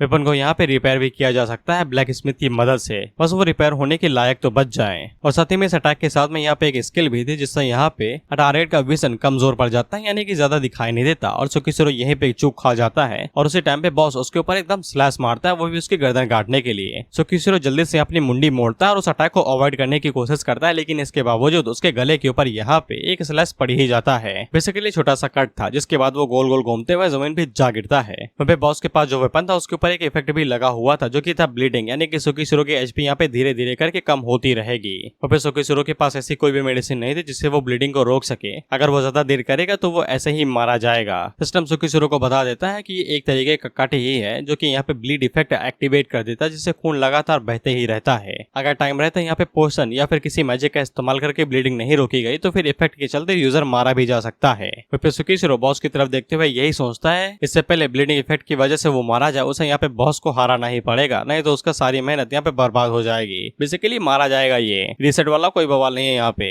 सुकीशिरो के पास यहाँ पे दो रास्ते थे, पहला तो वो यहाँ पे अपने दोनों चांसेस को बंद कर दिया और डार्क एरिया को छोड़ के हील होने के लिए बाहर निकल जाए, या फिर वो यहीं पे रुक के फाइट करे। लेकिन अगर वो यहाँ पे समय रहते बॉस को नहीं मार पाता है तो फिर वो मारा जाएगा। लेकिन इसके बावजूद सुकीशिरो वही फैसला चूज करता है जो हमेशा मेन कैरेक्टर चूज करता है प्लॉट आर्मर की वजह से अटैक करने का, और वो आगे से थंडर चेन फॉल का अटैक करते हुए बॉस से कहता है कि इसका मजा चखो। तो बॉस वहां से हिलता ही नहीं, वो अटैक को डायरेक्ट अपनी छाती के ऊपर लेता है। सुकीशिरो अपने मन के अंदर सोचता है कि इसने डॉज क्यों नहीं किया। तो फिर हम लोग बॉस को देखते हैं जो आगे से अपनी शॉट को जमीन के अंदर घुसा देता है। इससे जो बिजली यहाँ पे बॉस के ऊपर पड़ी थी वो सीधा जमीन के अंदर चली जाती है, और ये बेसिक चीज है, हर किसी को पता है। तो बॉस उससे कहता है कि शर्म नहीं आई अटैक करते हुए, कभी सोचा नहीं कि तुमने कोई इसे डॉज भी कर सकता है। सुकीशिरो के साथ में भी हैरान हो गया था कि जब बॉस ने इस तरीके का मूव निकाल दिया। सुकीशिरो आगे से कहता है कि ये साला काम क्यों नहीं किया, जिसपे बॉस सुकीशिरो के ऊपर अटैक करते हुए कहता है कि हैरान होने की जरूरत नहीं है, मैं तुम्हें ऐसे ही मार दूंगा, मुझे यहाँ पे सेक्रीफाइस इस्तेमाल करने की जरूरत भी नहीं है, ये बलि देने वाले सेक्रीफाइस नहीं है, ये एक तरीके की स्किल है जो कि बॉस आगे जाके इस्तेमाल करेगा। लेकिन सुकीशिरो को ये बात अभी समझ में नहीं आती है। जिसके बाद हम लोग बॉस को देखते हैं जो आगे से ह्यूज स्लैश टेक्निक का इस्तेमाल करते हुए सुकीशिरो के ऊपर एक बहुत बड़ा स्लैश मारता है, जिससे वहां पे एक तगड़ा धमाका होता है और सुकीशिरो उसे अपनी शॉट के साथ ब्लॉक करने की कोशिश कर रहा था, लेकिन अटैक की वजह से उसकी शॉट यहाँ पे डिस्ट्रॉय हो जाती है और उसके टुकड़े टुकड़े हो जाते हैं, और साथ ही में सुकीशिरो की एचपी भी यहाँ पे आधी हो जाती है। बॉस भी उसे कहता है कि तुमने अपना वेपन खो दिया है, ये एडवेंचरर होने के नाते बहुत बड़ा धब्बा है, लेकिन चिंता ना करो, ये धब्बा ज्यादा देर तक टिका नहीं रहेगा क्योंकि अगले ही पल में तुम्हें मार जो दूंगा। लेकिन बॉस जब ये सब कुछ कह ही रहा था तो वो काफी ज्यादा हैरान हो जाता है और सुकीशिरो से पूछता है कि तुम कौन हो, तुम्हारे पास सेक्रीफाइस स्किल कैसे है, तुमने ये कैसे किया। दरअसल बॉस इतना ज्यादा हैरान इसलिए हुआ है क्योंकि sacrifice skill darkness exclusive skill है, यानी कि जिनके पास डार्कनेस होगी, जिन्होंने डार्कनेस को पोजेस किया होगा, उन्हीं के पास ये स्किल हो सकती है। जैसे कि हमारा बॉस जो कि डार्क एरिया के अंदर रहता है, लेकिन सुकीशिरो के पास तो डार्कनेस है ही नहीं, तो वो कैसे इस्तेमाल कर सकता है। ऑफ कोर्स डुप्लीकेशन एबिलिटी का इस्तेमाल करके। सुकीशिरो उससे कहता है शुक्रिया मेरे इतने ज्यादा करीब आने के लिए, जिससे मैं तुम्हारी छाती छू पाया और तुम्हारी सेक्रीफाइस स्किल को डुप्लीकेट कर पाया। By the way sacrifice skill बहुत ज्यादा रैकलेस अल्टीमेट मूव है, ये स्किल यूज करने के लिए तुम्हारे पास एकदम स्ट्रॉन्गेस्ट बॉडी होनी चाहिए। सुकीशिरो ने यहाँ पे सेक्रीफाइस स्किल यूज करने के लिए अपनी आधे से ज्यादा ब्लड यहाँ पे डोनेट कर दिया सेक्रीफाइस स्किल को, जिससे यहाँ पे स्किल एक्टिवेट हुई और सुकीशिरो के ऊपर जितने भी यहाँ पे डीबफ लगे हुए थे उन्हें यहाँ पे रिमूव कर दिया जाता है और उसके जितने भी एट्रीब्यूट थे उन्हें यहाँ पे इनहेंस पावर दे दी जाती है। ऐसे सुकीशिरो के लिए करंट स्ट्रॉन्गेस्ट स्किल बन जाती है जो कि ये बहुत ज्यादा ईविल थी। और सुकीशिरो यहाँ पे बॉस से कहता है कि मुझे तो यहाँ पे वेपन की भी जरूरत नहीं है, मैं अपने हाथों से ही तुम्हें यहाँ पे मीट का गोला बना दूंगा, बस तुम देखते जाओ। साथ ही में सुकीशिरो ने यहाँ पे अल्टीमेट फिजिक को भी एक्टिवेट कर दिया था, जिससे सेक्रीफाइस की पावर और ज्यादा बढ़ जाती है और उसकी बॉडी इतने समय यहाँ पे 3 गुना ज्यादा स्ट्रॉन्ग हो गई थी। चैप्टर यहाँ पे खत्म होता है तो अगले चैप्टर में हम लोग यहाँ पे एकदम ऑरा फार्मिंग वाली कूल पिक्चर देखते हैं और हमें सब कुछ दोबारा बताया जाता है। आई डोंट नीड दिस, मुझे लेकिन वीडियो बढ़ानी है तो मैं तुम्हें बताऊंगा। बॉस यहाँ पे सुकीशिरो से दोबारा पूछता है कि तुम्हारे पास डार्कनेस स्किल कैसे हो सकती है, तुम इसका इस्तेमाल कैसे कर सकते हो। तो सुकीशिरो आगे से कहता है कि ये मेरे लिए बाएं हाथ का खेल है, हगने बैठता हूँ तो ये सब काम बहुत जल्दी हो जाते हैं, छाती जो छूता हूँ। इसके बाद सुकीशिरो वहां से एकदम टेलीपोर्ट होता है। ऑफ कोर्स स्पीड बढ़ गई तो इसे टेलीपोर्ट ही कहूंगा, और जैसा बॉस ने यहाँ पे सुकीशिरो के साथ किया था अब सुकीशिरो बॉस के साथ करता है। वो पलक झपकते ही बॉस के पास पहुंचता है और उसके पेट के ऊपर गड़ाम से गोसा दे मारता है, जिससे बॉस खिसकते हुए दूर जाता है। और सुकीशिरो दोबारा जब अटैक करने की कोशिश करता है तो बॉस अपनी शॉट को आगे कर लेता है और पंचेस को ब्लॉक करने की कोशिश करता है, लेकिन सुकीशिरो लगातार पंचेस मारते हुए उसे खिसकाते हुए अपने साथ ही लेके जाता रहता है। बॉस का भी सिस्टर यहाँ पे उसे बता देता है कि तुम्हारा वेपन कुछ ज्यादा ही डैमेज हो गया, ज्यादा इस्तेमाल ना करो नहीं खो दोगे इसे। बॉस के पास सिस्टम नहीं है, लेकिन ये एक तरीके का नोटिफिकेशन हर एक प्लेयर के पास रहता ही है कि उसकी हेल्थ कितनी है, उसका लेवल कितना है, ये सब कुछ नॉर्मल सी बात है। इसको तुम एक तरीके से वर्ल्ड सिस्टम कह सकते हो जो हर एक प्लेयर के पास है। वह बॉस को भी पता था कि सुकीशिरो के पास यहाँ पे ज्यादा टाइम नहीं है, भले वो यहाँ पे डार्कनेस सेक्रीफाइस स्किल को कॉपी ही कर ले, लेकिन वो यहाँ पे जीत नहीं सकता है। तो सुकीशिरो आगे से कहता है कि तुम्हें ज्यादा चिंता नहीं करनी है, मुझे बस इतना कहता है कि तुम्हें समय रहते मार देना है बस। और ऊपर से जब तक यहाँ पे सेक्रीफाइस स्किल एक्टिवेट रहेगी तब तक एचपी हील नहीं होगी, यानी कि थोड़ी थोड़ी रिकवर होती है तो वो रिकवर ही नहीं होगी। तो सुकीशिरो को बस एक पंच के अंदर ही यहाँ पे बॉस को हराना पड़ेगा, जिसपे बॉस आगे से हंसते हुए कहता है मुझे हराना। इसके बाद वो भी अपनी शॉट को पीछे फेंक देता है, ये कहते हुए क्या तुम भूल गए कि मैं भी यहाँ पे सेक्रीफाइस स्किल का यूज कर सकता हूँ। इसके बाद बॉस भी यहाँ पे सेक्रीफाइस स्किल का यूज करता है। वो आगे से कहता है कि मेरी वाली ओरिजिनल है, ये तुम्हारी वाले से कई गुना ज्यादा स्ट्रॉन्ग होगी। इसके बाद ये अटैक करने के लिए सुकीशिरो की तरफ आगे बढ़ ही रहा था कि उसी टाइम पे सुकीशिरो आगे से थंडर चेन फॉल स्किल का यूज करता है, ये कहते हुए दोस्त क्या तुम भूल गए क्या कि मेरे पास और भी स्किल्स हैं, मेरे स्किल और अटैक्स को देख के तुम इतना ज्यादा ज्यादा भूल गए कि तुमने अपने वेपन को ही यहाँ पे हवा में फेंक दिया। अब तुम इस अटैक को कैसे डॉज करोगे जब तुम्हारे पास वेपन ही नहीं रहेगा। इससे अब जाके बॉस को याद आता है कि सुकीशिरो उसके सामने ये शो ऑफ सिर्फ इसीलिए कर रहा था ताकि वो उसे मजबूर कर सके अपना वेपन छोड़ने के लिए, क्योंकि बिना वेपन के वो उसे जमीन के अंदर गाड़ नहीं सकता और बिजली के झटके से बच नहीं सकता।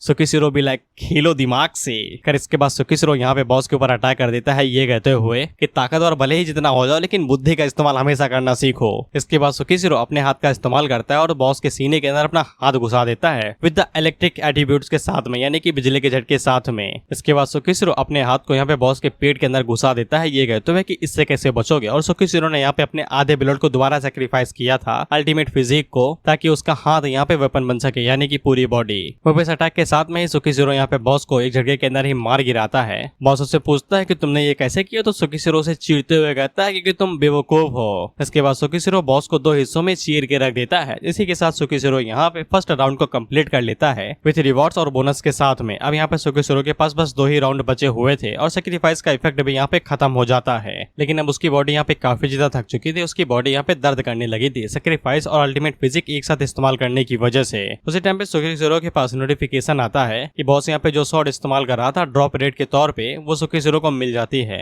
इस शॉट का नाम था weapon the one who slashes through the dark forest. Sukishiro ने एक इक्विपमेंट खोया तो फिर उसे दूसरा इक्विपमेंट यहीं पे ही मिल गया बिना किसी दिक्कत के।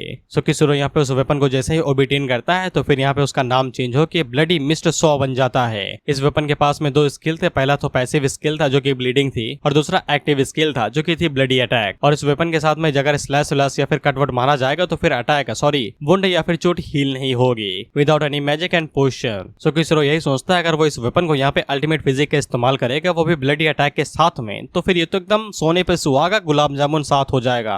इसके बाद यहाँ पे सुकीशिरो से पूछा जाता है कि वो सेकंड राउंड को चैलेंज करना चाहता है या फिर घर वापस जाना चाहता है। सुकीशिरो अभी भी यहाँ पे 2 राउंड इस्तेमाल कर सकता है, लेकिन अगर वो लगातार इसी तरीके से कंटिन्यू रखता है यानी कि बिना रेस्ट लिए हुए, तो फिर उसे यहाँ पे 50% का बोनस रिवॉर्ड दिया जाएगा जो कि एक्सपीरियंस पॉइंट थे। सुकीशिरो यही सोचता है अगर वो चैलेंज करेगा तो फिर उसे यहाँ पे 50% और ज्यादा एक्सपीरियंस पॉइंट मिलेंगे और वो इस मौके को गंवाना नहीं चाहता था, इसीलिए वो यहाँ पे सेकंड राउंड शुरू कर देता है बिना किसी दिक्कत के। और साथ ही में उसका लेवल भी यहाँ पे अप हो जाता है और वो 7 लेवल पे आ जाता है। सुकीशिरो यही सोचता है अगर उसे यहाँ पे सेकंड राउंड के लिए जाना है तो फिर उसे यहाँ पे सेक्रीफाइस स्किल का इस्तेमाल करना पड़ेगा जो उसके लिए बहुत ज्यादा खतरनाक चीज हो सकती है, क्योंकि सेक्रीफाइस स्किल उसकी बॉडी को और ज्यादा कमजोर कर देगी। हालांकि वो इस्तेमाल करने पे यहाँ पे डैमेज में सब कुछ तो बढ़ा देती है, लेकिन इसके बावजूद ये बैड चॉइस थी। और ऊपर से साकुरा ने यहाँ पे सुकीशिरो को जो सप्लाई दी थी वो भी खत्म हो चुकी है और बिना सप्लाई के यहाँ पे सेकंड राउंड शुरू करना थोड़ा सा टफ हो सकता है। लेकिन सुकीशिरो अपने गोल को याद करता है कि उसे 1 हफ्ते के अंदर यहाँ पे लेवल 6 से लेवल 12 तक जाना है, तो फिर वो इस बोनस रिवॉर्ड को यहाँ पे खो नहीं सकता है, क्योंकि ओरिजिनल वर्ल्ड के अंदर उसे सेफ्टी भी तो चाहिए अपनी और अपनी बहन की।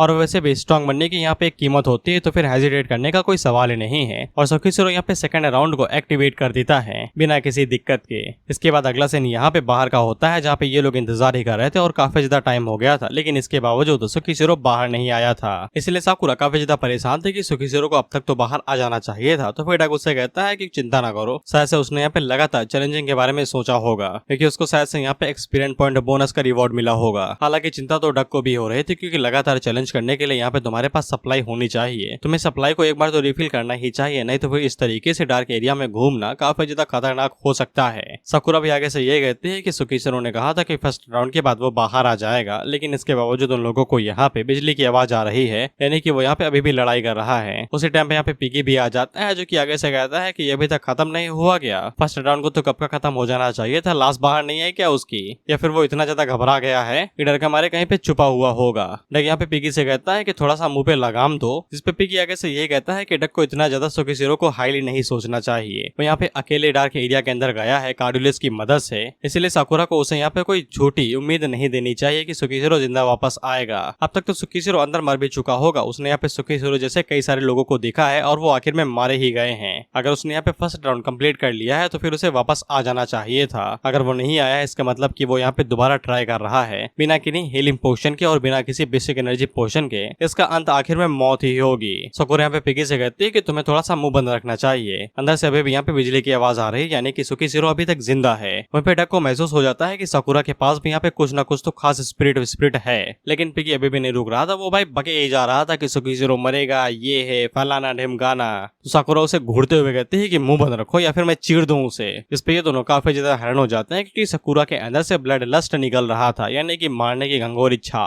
इसलिए डग यहाँ पे अपने डंडे को पटकता है और कहता है कि कोई भी अब से बात नहीं करेगा जब तक सुकीसिरो वापस नहीं आ जाता, और वो पिगी से कहता है कि तुम बाहर जाके इंतजार करो। इस पे पिगी वहां से जाते हुए कहता है कि मैं तो सिर्फ सच कह रहा हूँ, तुम लोगों को रियलिटी को फेस करना चाहिए। मैं जा रहा हूँ बाहर, लेकिन तब मैं तुम्हारा चेहरा देखने के लिए वापस आऊंगा जब उसकी बॉडी फोर्सफुली बाहर आके गिरेगी। इस पे डग उसे दोबारा कहता है कि बाहर जाके खड़े रहो, और वो मन के अंदर सोचता है कि इस फूल को ये भी नहीं पता है कि यहाँ पे इतना ज्यादा ब्लड लस्ट ओवरफ्लो हो रहा है सिर्फ फालतू की बकवास की वजह से। जिसके बाद वो साकुरा की तरफ देखते हुए कहता है कि साकुरा की एबिलिटीज यहाँ पे लिमिटलेस हैं। लेकिन तभी अचानक से अंदर से जो बिजली की आवाज आ रही थी वो रुक जाती है। साकुरा काफी ज्यादा घबरा जाती है कि सुकीसिरो की बॉडी ही तो नहीं बाहर आएगी, और पीछे से पिगी कहता है कि देखा, मैंने कहा था ना कि वो ज्यादा देर तक टिकेगा नहीं। कोई भी यहाँ पे अकेला डार्क एरिया को क्लियर नहीं कर सकता है, और खासकर न्यू भी तो बिल्कुल भी नहीं। लेकिन उसी टाइम पे अंदर से एक तगड़ा बिजली की झटके की आवाज आती है, और उसी के बाद हम लोग देखते हैं कि यहाँ पे डार्क एरिया का जो पोर्टल था वो आगे से क्रैक पड़ने लगता है, जिसके बाद वहां से सुकीसिरो बाहर निकलता है बिना किसी दिक्कत के। लेकिन इन लोगों को ऐसा लगता है कि ये कोई मॉन्स्टर है जो कि डार्क एरिया को तोड़ के बाहर आना चाहता है, इसलिए ये सभी यहाँ पे अटैक करने के लिए रेडी हो जाते हैं, यही सोचते हुए कि जो कोई भी बाहर आएगा मार देंगे उसे। लेकिन ये तो सिर्फ सुकीसिरो था जो कि उन लोगों से कहता है रुको यार, मार ही दोगे क्या, पहले ही मरा हुआ हूँ और मार दो।